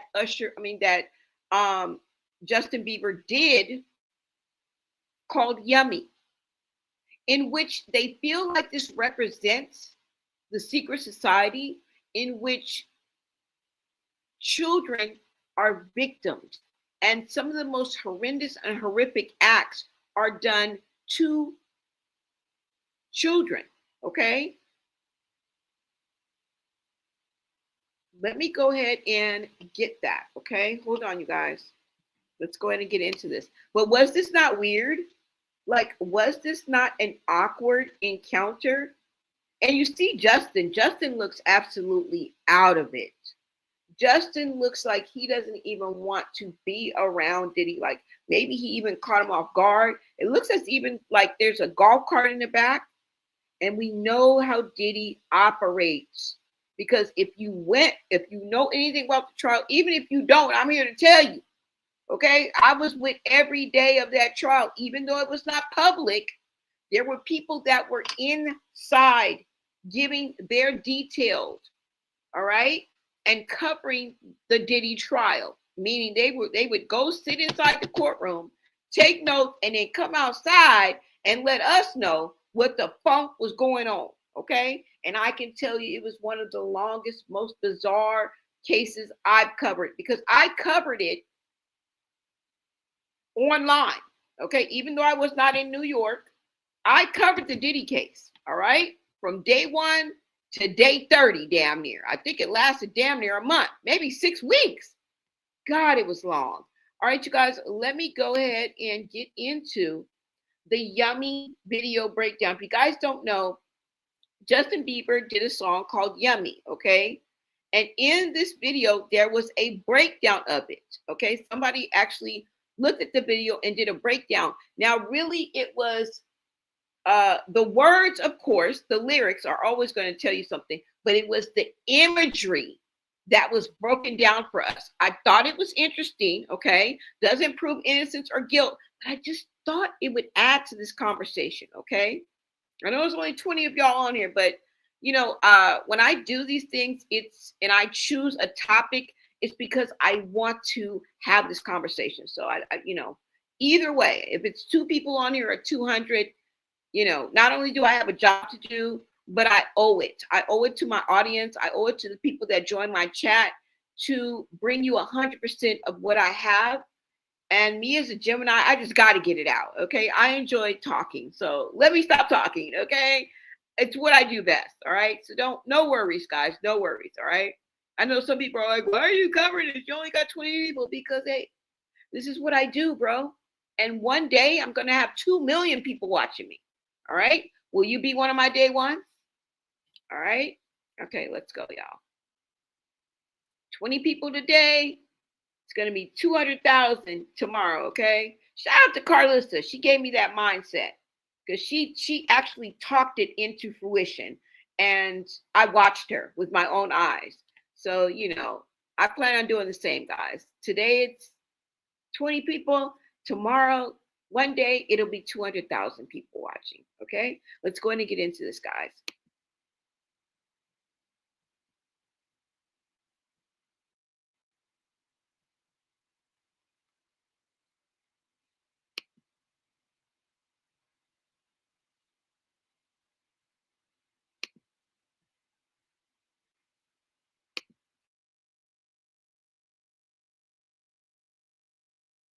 And he knows better than to be talking about the things that he does with Big Brother Puff on national television. Diddy was one of Justin Bieber's mentors in the music industry when he was young and just starting out. But now fans are doing a dive into his music and are linking it to Diddy. For example, online fans are convinced that Justin's music video for his song Yummy is a reference to Diddy's crazy parties where a lot of crimes took place. Now, the music video was posted in 2020 and many people have called out how weird it was, but now they're connecting the dots to Diddy and it's all making sense to them. One user on TikTok speculated on the meaning of the video, linking it to Diddy's infamous white parties. User AlexisMay.xo explained that the video starts with Justin arriving at a party full of the rich and full elites, while a band of young people serve as the entertainment, playing a symphony of instruments on stage. Justin sits at a table that's covered in food, and he's brought a silver with a sandwich on it. Now, the user thinks that this was arranged in a specific way. Look at the placement of the bread. The bread is set up like a shield almost, the TikTok user said. If you take a closer look at the sandwich, there's actually a cherry there, so the bread is set up to protect the cherry. She continued, saying Justin's innocence is represented by the cherry, and it's how he was before he had Diddy as a mentor. Later, the sandwich resembles a face with a tongue sticking out, and the cherry appears to be rotten, the TikToker said. As the party continues and the lights go down, dancers dressed in skimpy white clothing emerge from under the tables, eerily resembling Diddy's notorious white parties, the creator claimed. This is a white party. This is a P. Diddy white party, she says. Now, as the party ends, a lone Justin Bieber is left at the table looking distraught before a clear plate is shown featuring a photo of him as a child, symbolizing his innocence, the TikToker says. She then posted a second clip analyzing even more details and pointed out by viewers, ranging from claims about the true identity of a violin player shown in the music video to the meaning behind the other foods that appear. Now, viewers also brought up the fact that Justin had an emotional breakdown while filming the music video. Justin addressed the Yummy shoot in an episode of his docuseries Justin Bieber Seasons. It was just a lot of people, a lot of dynamic, a lot of stuff, Justin said. I was in my head a lot and it's hard for for me to really enjoy it like that, but I know that some days are just gonna be like that. In any workspace, there's gonna be those off days where you just kind of feel like, I got a good crew, I should be good, but today I just feel off.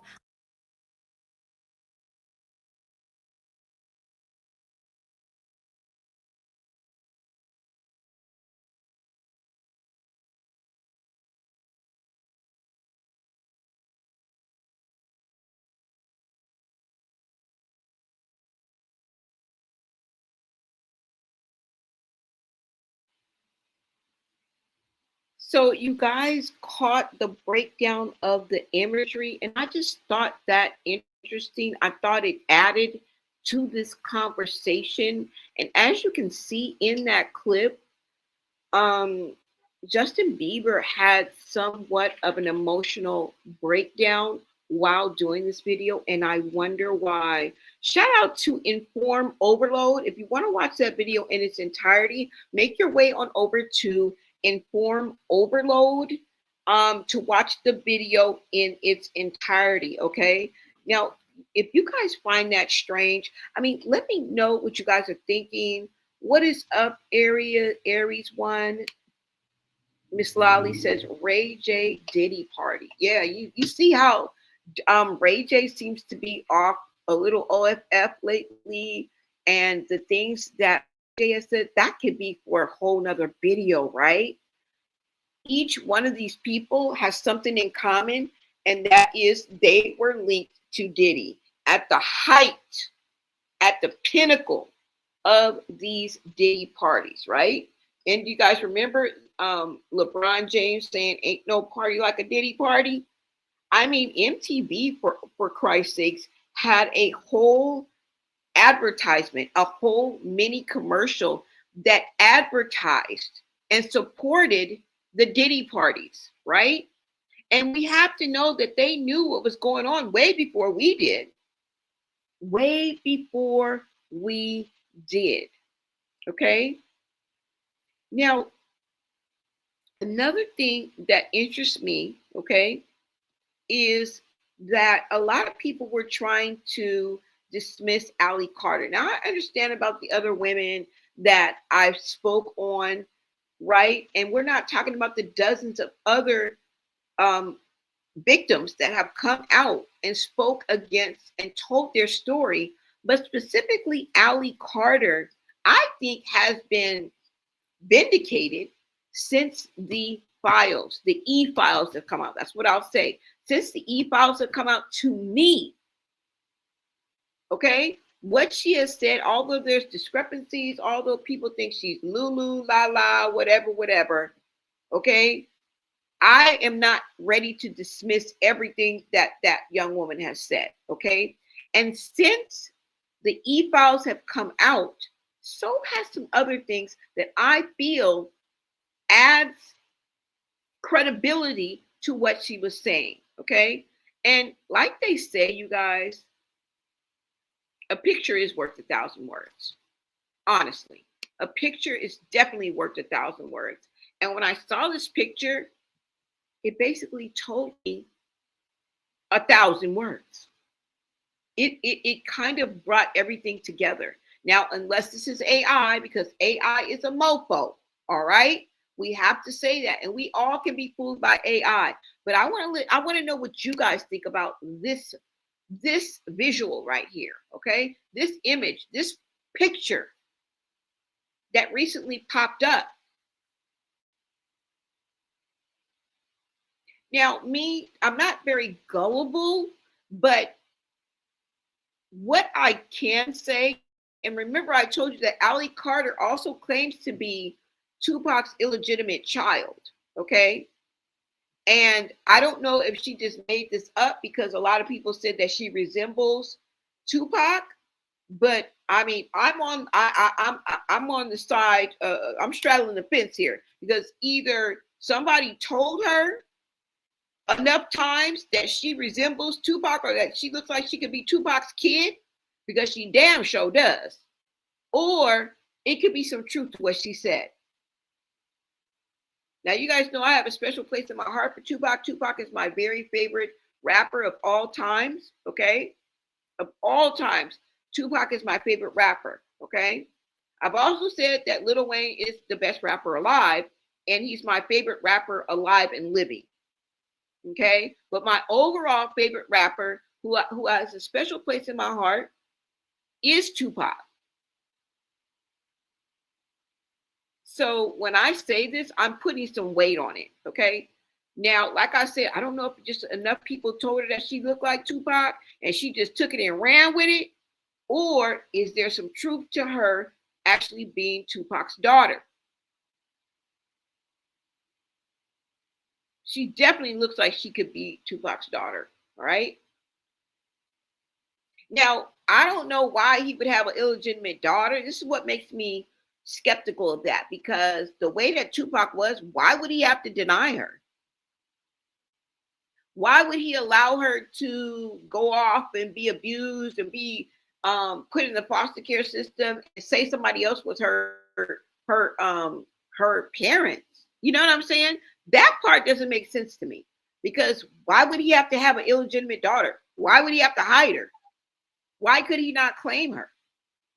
That part makes no sense to me. But the fact that she does resemble Tupac and could pass for being one of his offspring may be just that, right?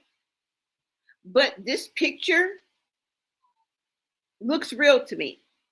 If you guys can look at this picture, you see that it's Will Smith, Ali Carter, and Epstein. I don't know what you guys think about this image, but this picture says 1,000 words to me. And it really brings some validity and credibility to what she has been saying all along.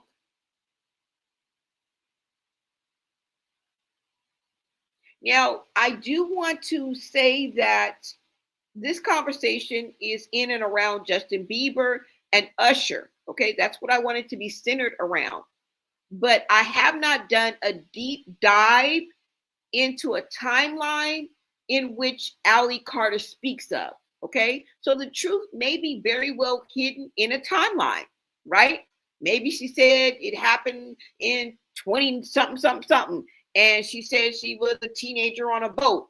But girl, you were born in this age. You know what I'm saying? You were born on this day, so you couldn't have been a teenager. So a timeline could definitely eradicate her stories, okay? But somewhere along the line, I believe she's speaking from truth through her DID, through her mental disorders, through her mental illnesses, which may very well cloud her timeline, her judgment. Remember, she said she was upgrade. So I'm taking all that into consideration. But like I said, this is basically a discussion about Usher and Diddy. I mean, Usher and Justin Bieber.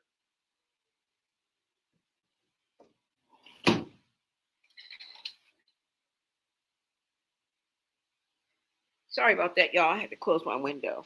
Now, another thing that I thought interesting was something that Lamisha had said in one of her videos, where she says, because remember, she said she was lying about the DNG, but she said that everything else that she said happened with Diddy was true.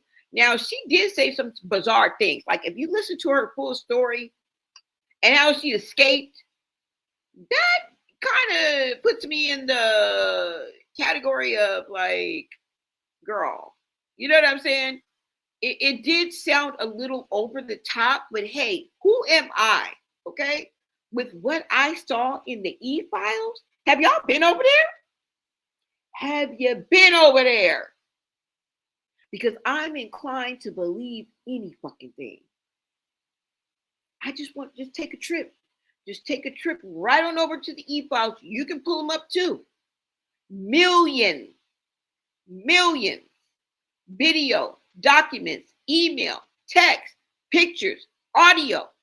Have a ball, or whatever your conscience can take. Okay? I've seen 3 videos, maybe even 4 or 5. I've had enough. I don't want to see another one at all. because the images that I see still stick in my head. I couldn't imagine actually being there. But the images that I saw and that I done read, I'm done. I'm done. And it leads me to believe that any fucking thing is possible. Now, I wanted to show you and share with you a small clip of something that Lamisha had said. And the reason why is because, well, let me let you see it first, and then I'll tell you the reason why, okay? Let's go ahead and look this up. And in this clip, Lamisha is going to talk about the brown children. All right? Hold on, guys. She speaks of brown children that she was with in her experience with Diddy. Now, if you know anything about the E-Files, they were saying that they was hunting children, okay? They was talking about Hillary Clinton with the face-offs. They were talking about how they hunted Black people. Also in them, in there, they were saying something about the adrenochrome, where they children and drink the blood, and they were talking about them being cannibals. And you know, when you see some of the images, I can't say anymore. Okay, I really can't say any more. All right, when I saw that little girl, I can't even talk about it. I really can't, y'all. I just have to tell you, some of the things I saw make me question my own reality at this point, and makes me think that expect the unexpected. Okay, shout out to Julie Chin, but expect the unexpected. All right, let me go ahead and get to this. Hold on, you guys, because I want to pull up this portion, this small audio, well, video clip from something that Lamisha said. Hold on, guys.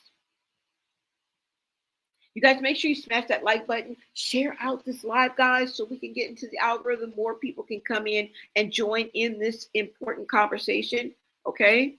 Some of it, you may call it speculation. Some of it, you may call it hearsay. But at the end of the day, this is a conversation that we are having about some truths, tea, and rumors, okay? Because there's some truth up in here, all right? I saw and witnessed I covered and witnessed the Diddy case, okay? I was a third party, all right, through the eyes of the beholder.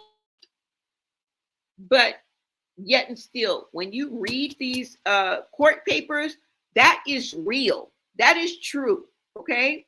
When you read the transcripts, that is real. That is true, all right? There's no mistake about it. Now, let me go ahead and get into this, you guys. Hold on. I think it's the same video that I showed you guys. So hold on, let me see. I think it is, let me see. Did I let you guys see this? Hold on, you guys. I think it's going to be this video. Let's look at this video. It might be in the other one, but I think it might be in this one. Or did I even watch this video? I don't know, guys. We'll figure it out.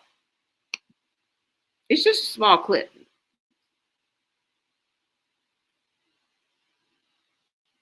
And of course, we're going back to the Lionel B show. So let me see, guys. It was horrible. It was so horrible. I can't describe how horrible it was. Everybody telling me not to speak, but just let them reveal my face. And like I'm telling people around me, if I wanted the money, I would have been and took the money. Like they've been paying me money, and I've been living like I'm broke.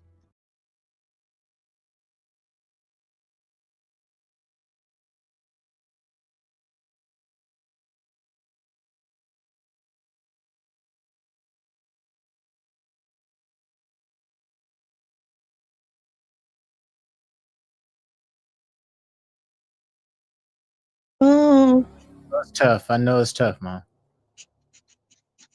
No, it's hard. Take some breaths.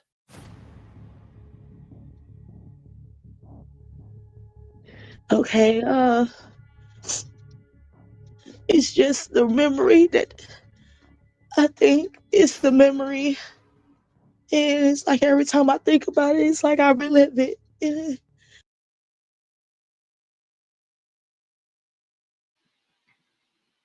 All right, you guys, it's not this video, it's the other video. So hold on, let me go.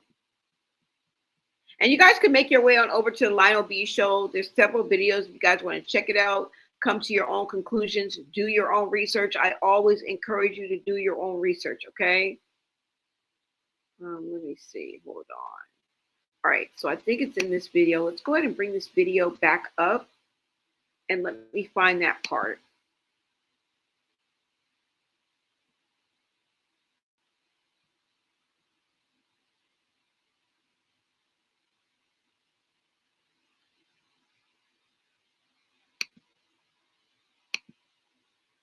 I'll keep dancing, so I on everybody. And I'm up there just steady dancing, got my hands waving, everybody. I'm looking around, everybody looked at me disgusted. So I'm just still on the stage. He laughed. He put me in a room. Before he pulled me in that room, beat my ass, told me I ruined his party. I always got my ass whooped for ruining his parties. So at that point, he didn't let me come to the parties. I just had to come to the after. And all this, it gave me a tilted. I had a normal cervix. All this stuff that happened to me in my life gave me a tilted cervix. Like my cervix. You know what I'm saying? And he made me do it. Like, do it. Slapped me like, do it. Me. I remember the last year when I left. And it was because I didn't want to breastfeed that baby. What's her name? Kamora Lee Simmons. Yeah. I remember telling her like, I was in. I remember one of King Combs' friends coming to the house. He drink the coke, and she looking at us like I ain't never seen nobody drinking. We were born, and I just drink. She told Sarah a minute this stuff to me, and it's not allegedly. I would be going live.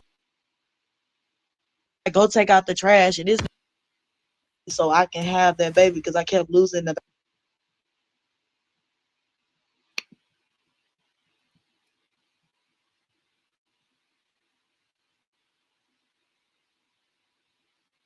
Hold on, y'all.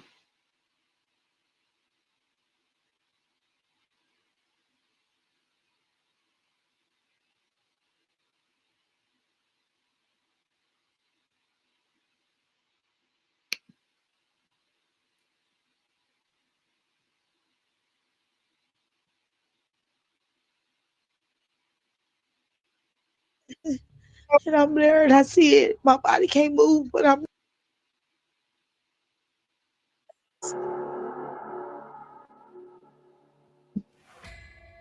He had me bathing them, feeding them, washing them off, and bathing them, feeding them. I remember me being in my dream, and he is the age he probably would have been now, but he hunts me in my dreams. But before they like took me out the cage and put me back in the cage, it's like every time I think about it, it's like I relive it. And I'm there and I see it. My body can't move, but I'm there. And I don't know what days it was. I don't know the time, like, you know what I'm saying? I just know it was daylight, or I know if it was hot. I remember them having me in the summertime, and I remember being there in the cold. You know what I'm saying? Like, when I was there, like, it was horrible. It was horrible. It was so horrible. I can't describe how horrible it was.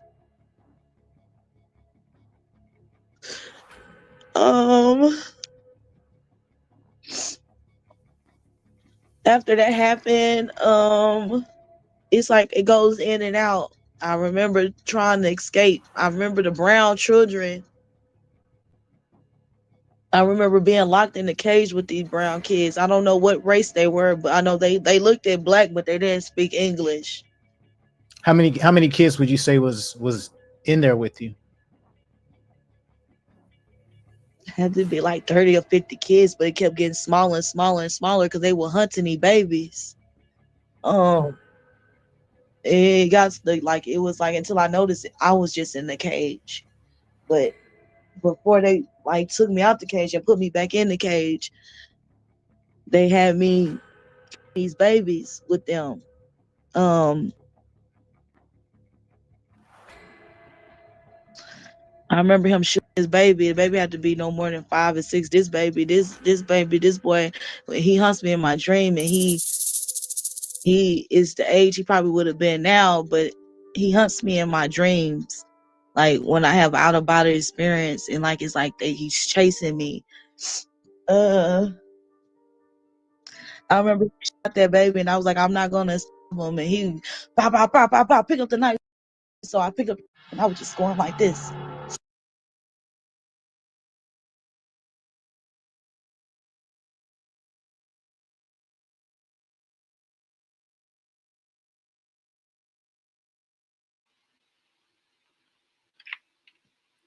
Now, you heard her reference the brown kids, right? And like I said, I'm not trying to bring any truth to what she's saying, but she did say that her experience with Diddy was real, okay? And it just made me think. It made me think of something that I saw, okay? And it triggered me to remember when she said this. Now, this may not have anything to do with anything, but it brings to light what she's talking about when she mentions the brown children, okay, that were in cages. And with the e-files, they were shipping children, okay? It also speaks of them hunting children, letting them out into an area, I don't know, remember he stayed on the island, and they would actually hunt these children. Now, I don't know, truth T rumors, but this is in the e-files, you guys, all right? Let me go ahead and show you exactly what I'm talking about. And I think even Ali references this too in one of her videos. But let me, hold on, you guys. Let me bring this down. And let me show you guys exactly what I'm talking about.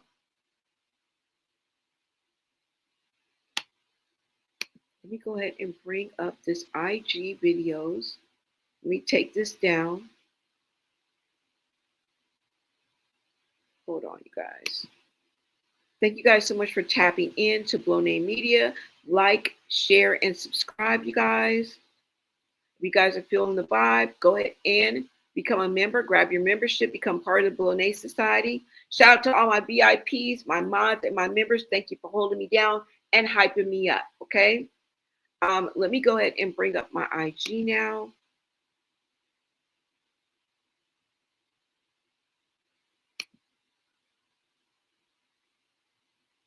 I wonder, did Ali reference, wait a minute, hold on, y'all. Let me see if Ali Carter referenced this too as well. I just missed it. But I'm getting ready to show you guys some IG videos. But let me just see, because I think that she did. Hold on, y'all. And it would be right here in her video. Hold on, let me see.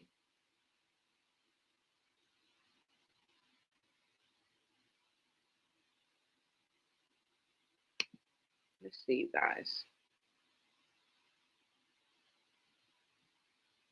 I know this is all weird, y'all. This is all crazy. But this was said way before the altercation with Justin Bieber and Usher, but it just brings it all back for me. It really does. Because this seemed like it was perpetuated. I mean, it was ongoing, and it blew through and ate through and damaged several generations, okay? Because remember, Diddy was once a victim.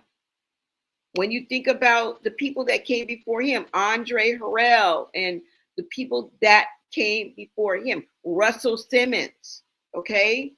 This shit goes deep when you think of Weinstein, Epstein, right? Even Clive Davis. Let me see if it's on here. Let's see. Okay, I got one on her. Let's see.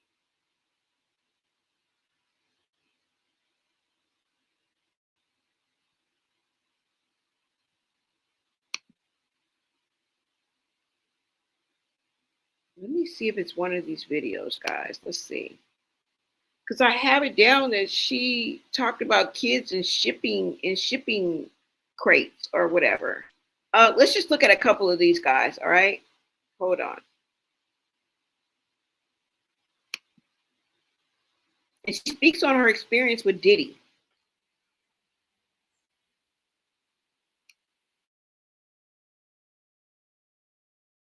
Didn't speak English.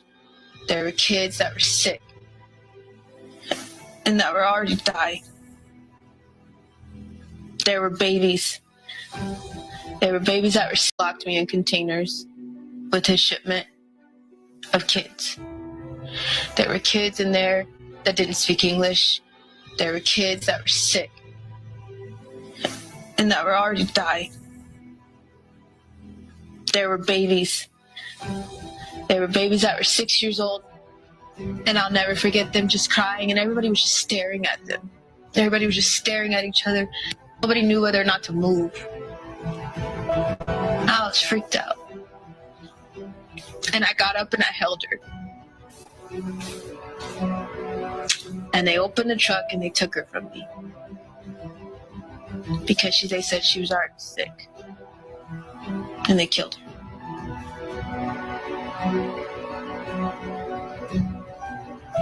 Her name was Bailey.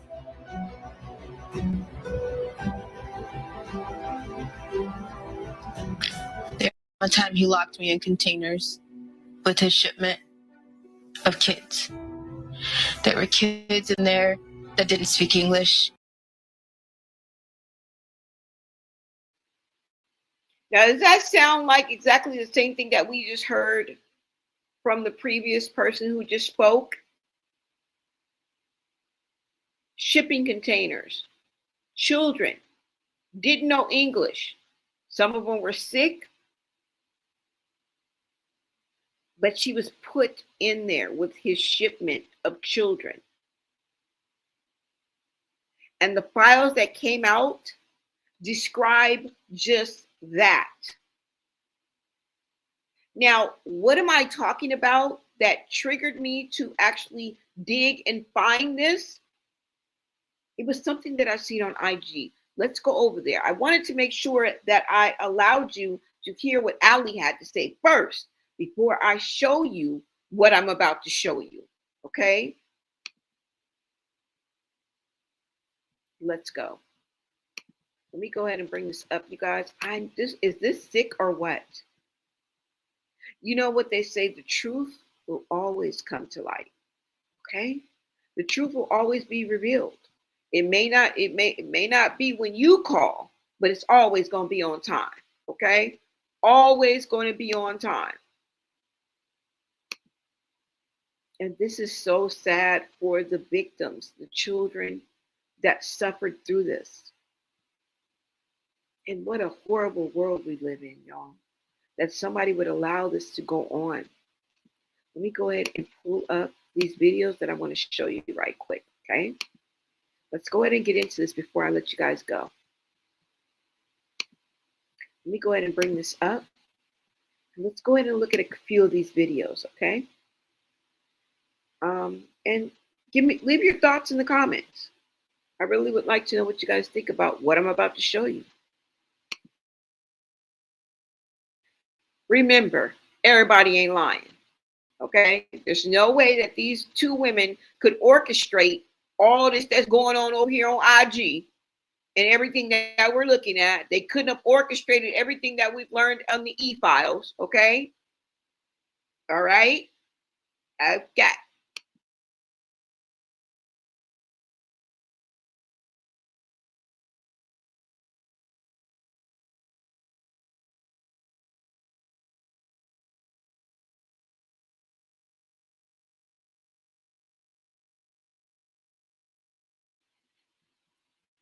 Now, just to give you guys a little backstory on what you guys are about to watch,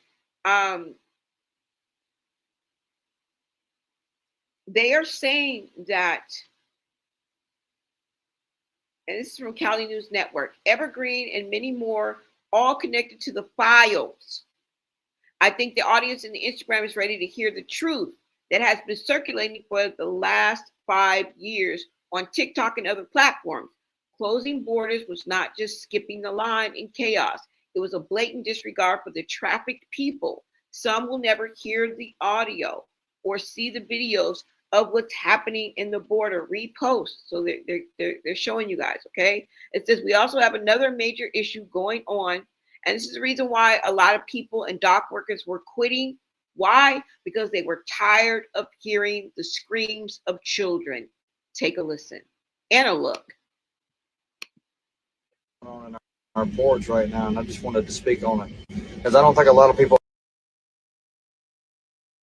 understand why they're striking.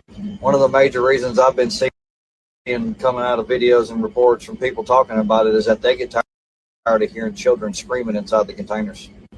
Yeah, you heard that right. The workers are striking, and one of the main reasons is they're tired of hearing humans being shipped over and screaming and banging on the inside of the shipping containers to get out.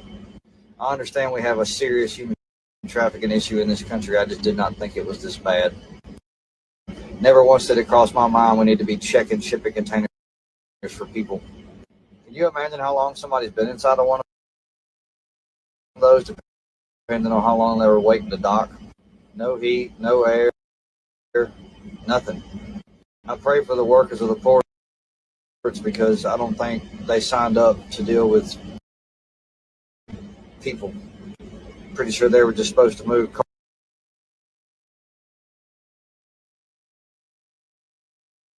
cargo and goods. This is crazy, y'all. Major issue going on in our ports right now, and I just wanted to speak on it.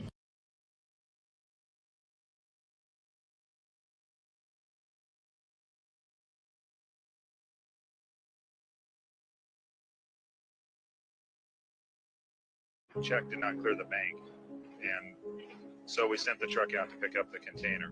I rolled out there and took the box up and started pulling it up, and it was so heavy, it just it broke the winch, and we couldn't get it off the trailer, so we had to leave it on the trailer because it was too heavy.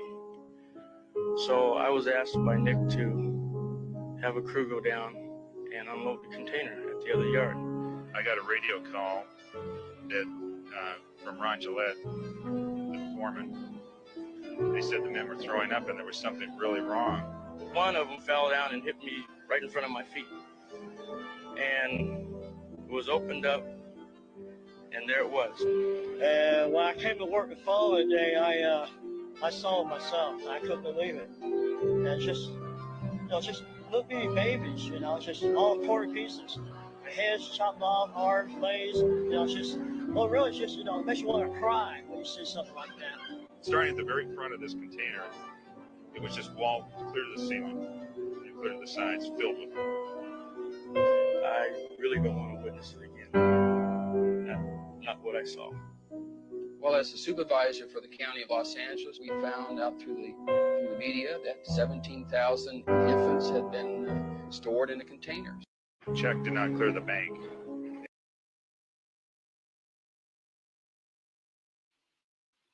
you guys hear that? Now, this specific video, okay, was from 1982. And it states that approximately 17K babies were found in a repossessed storage container in Los Angeles. Imagine how long this has been going on. Okay? The babies, many of whom were over 20 weeks gestation, were stored by a medical lab which received aborted babies from several states. All right? They said between 5 and 7 were possibly viable or could have survived outside of the mother's womb. Now, I don't know how much of this is true, you guys, but this is what is out there on the internet, okay? The streets are talking. Now, I want to go ahead and show you guys one more video. Let's go.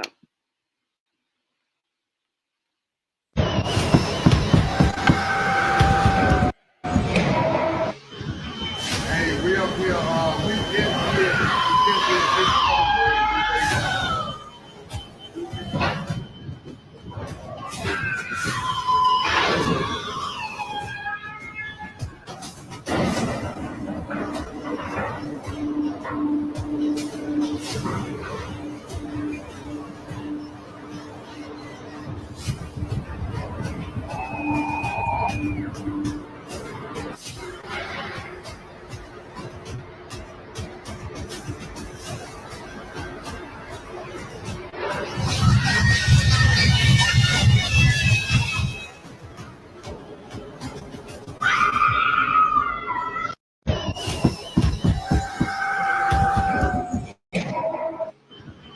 Hey, we up here, we in here.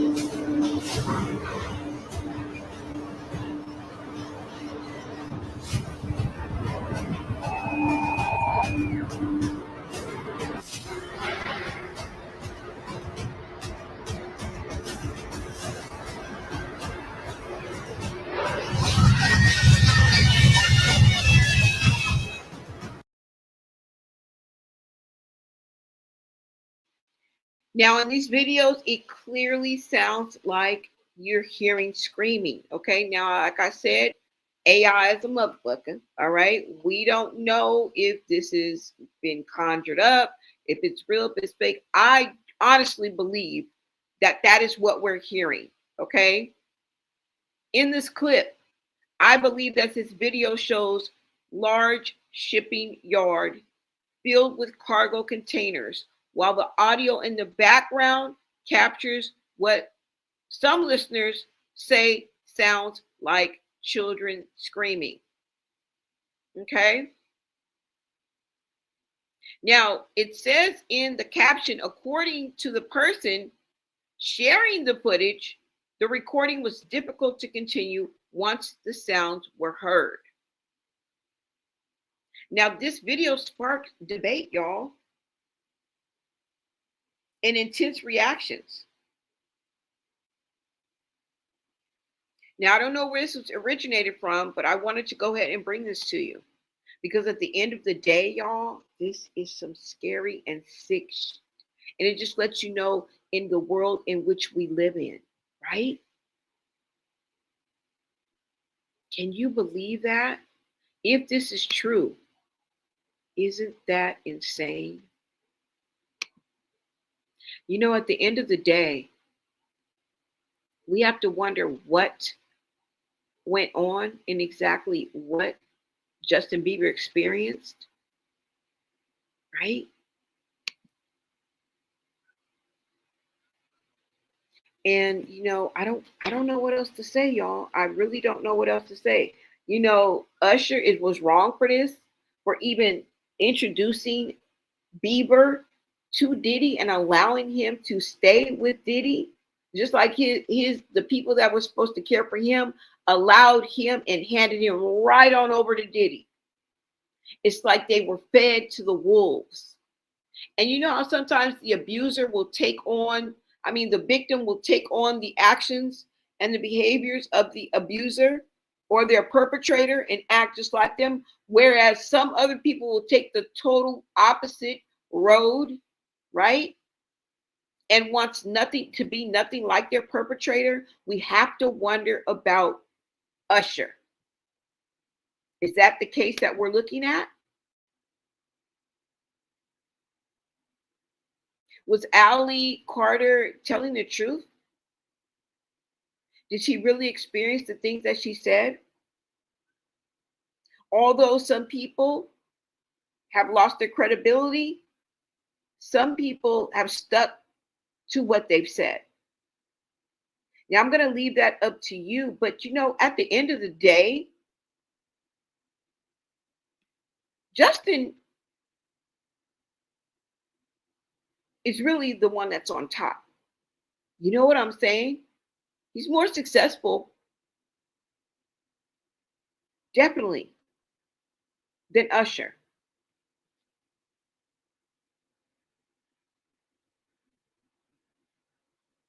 It's just crazy. Now, when I look up, because what I did was I looked up Justin's net worth. And I also looked up Usher's net worth. Okay.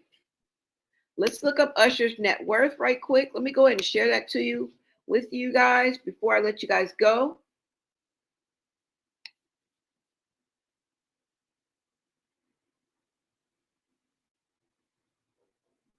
And I mean, I haven't seen Usher do anything, you know. I mean, maybe he's retired. Maybe he doesn't have to do anything. But let's go ahead and look at this, okay? Hold on. Let's see what Usher's net worth is. Usher's net worth is estimated to be approximately $180 million as of early 2024, okay? He has amassed a fortune through a highly successful 30-year music career, including record-breaking album sales, lucrative Las Vegas residence, and savvy business investments. I don't know, 2026. Let's see if it's going to be much different. Let's see. Let's just bring that up to date, right? Yeah, it's still 180 to 200 million. Okay. Now, let's go ahead and look up Justin Bieber's net worth. And let me go ahead and bring that up for you guys. Because the underdog is on top. The underdog is on top. Okay. Now, Justin Bieber is netted, estimate is to be $300 million as of 2026. He's one of the best-selling artists in history, music artists in history, having sold over 150 million records worldwide, with significant earnings from tours, music royalties, and selling his music catalog. So there you guys have it. The underdog is on top. And although Justin has to work through this, and he lives every day with this experience, if this happened to him, which I believe something very, very wrong, very, very horrible, and very, very inappropriate, I believe that Justin Bieber was violated. I do not believe the relationship between him and Diddy was cordial, right? I don't believe it was just a business thing. And from the things that we learned from Diddy's trial, I absolutely believe that something happened to Justin Bieber. And I believe that Usher knew that something was going to happen to Justin Bieber. That's the reason why he took Justin over there, because something happened to him. We heard Gene Deal tell us that that Usher was sent to the hospital from Diddy's home.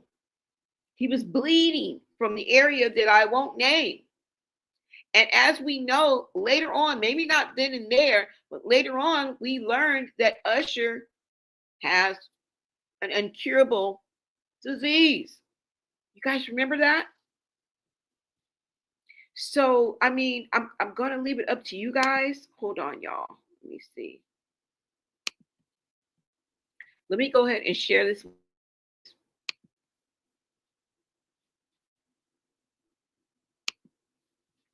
And let me bring this up. At the end of the day, you know, you're going to have to come to your own conclusions. But I do feel that something happened, y'all. I feel like Usher, and the reason why Usher and Justin got into that is because every time Justin sees Usher, there's a motherfucking misunderstanding. He got a problem every time because he remembers what was done to him as a child. And I believe that Diddy and Usher made Justin a victim as a kid. Okay? I 100% believe what comes out of Gene Deal's mouth. You know, Gene Deal actually attended the trial, okay? has stuck to what he said, has stood 10 toes down. And I'm sure it hasn't been easy for him either. I'm pretty sure that it hasn't been easy for him. So I wanted to leave you guys with that. All right. Now, make sure you guys like, comment, and subscribe. You know, I will be back with another video. And I wanted to ask you guys, you know, at the end of the day, what you guys think about this, because the after party drama may never be fully explained, but I know that there is tension between Justin and Usher, and there probably always will be. And with these Hollywood rumors resurfacing, no telling where this is going to go, because it ain't over. Remember that the Tupac trial, which is linked to Diddy, because they said Diddy paid a milli to have Tupac snuffed out. Okay, that court case is still coming up with Dwayne KPD, and Diddy may very well be called as a witness. Okay, his legal troubles are not over. It's far from over. And like I said, he has dozens of civil suits that he will have to deal with. All right. Period. This is controversial discussion. Okay. There's speculation. There is truth. There is tea. There is rumors. But at the end of the day, what really is happening isn't just gossip. It's a shift on how fans view celebrity mentorship and fame itself. Okay. Years ago, people saw success stories. Now we ask the deeper questions. Who protects the young artists? Who holds power behind the scenes? And how much of Hollywood do we actually understand, right?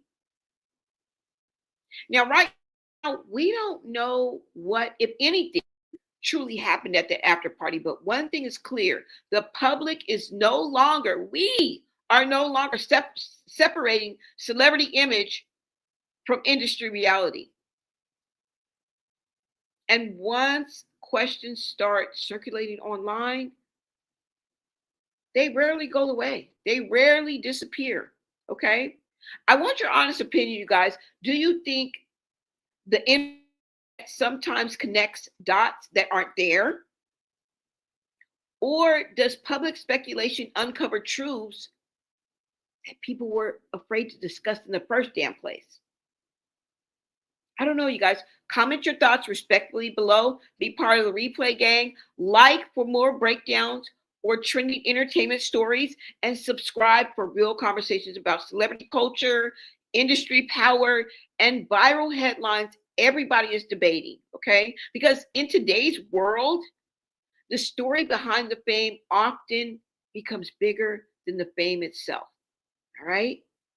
Thank you guys for tapping in. I'm going to leave you guys, and yeah, I'm going to share a little bit of the footage that I got in my coverage for Diddy. So if you want to stick around for a few minutes, I'd love to have you guys. Okay. Thank you so much for tapping in. Until next time, America.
Well,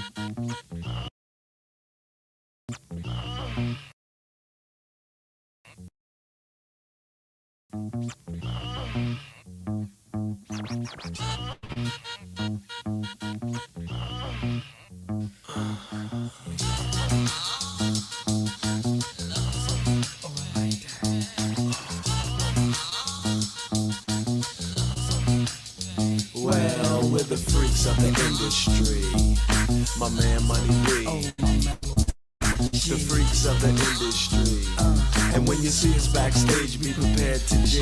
Well, they say that birds do it, bees do it. Do it. Time to freak, Money B gets to it. Not a heavyweight, but I go 12 rounds. With a jab and a stick, I'm going lick for lick. So give me the helmet, I'll be the stunt man. Just relax, and I won't front like Anita. I'm giving you the best that I got, and I'll be taking it slow. Never missing a spot, yes. Caressing your back with just the chest, she kissing on my freckles. I nibble around your ears before I suck upon your neck. Oh.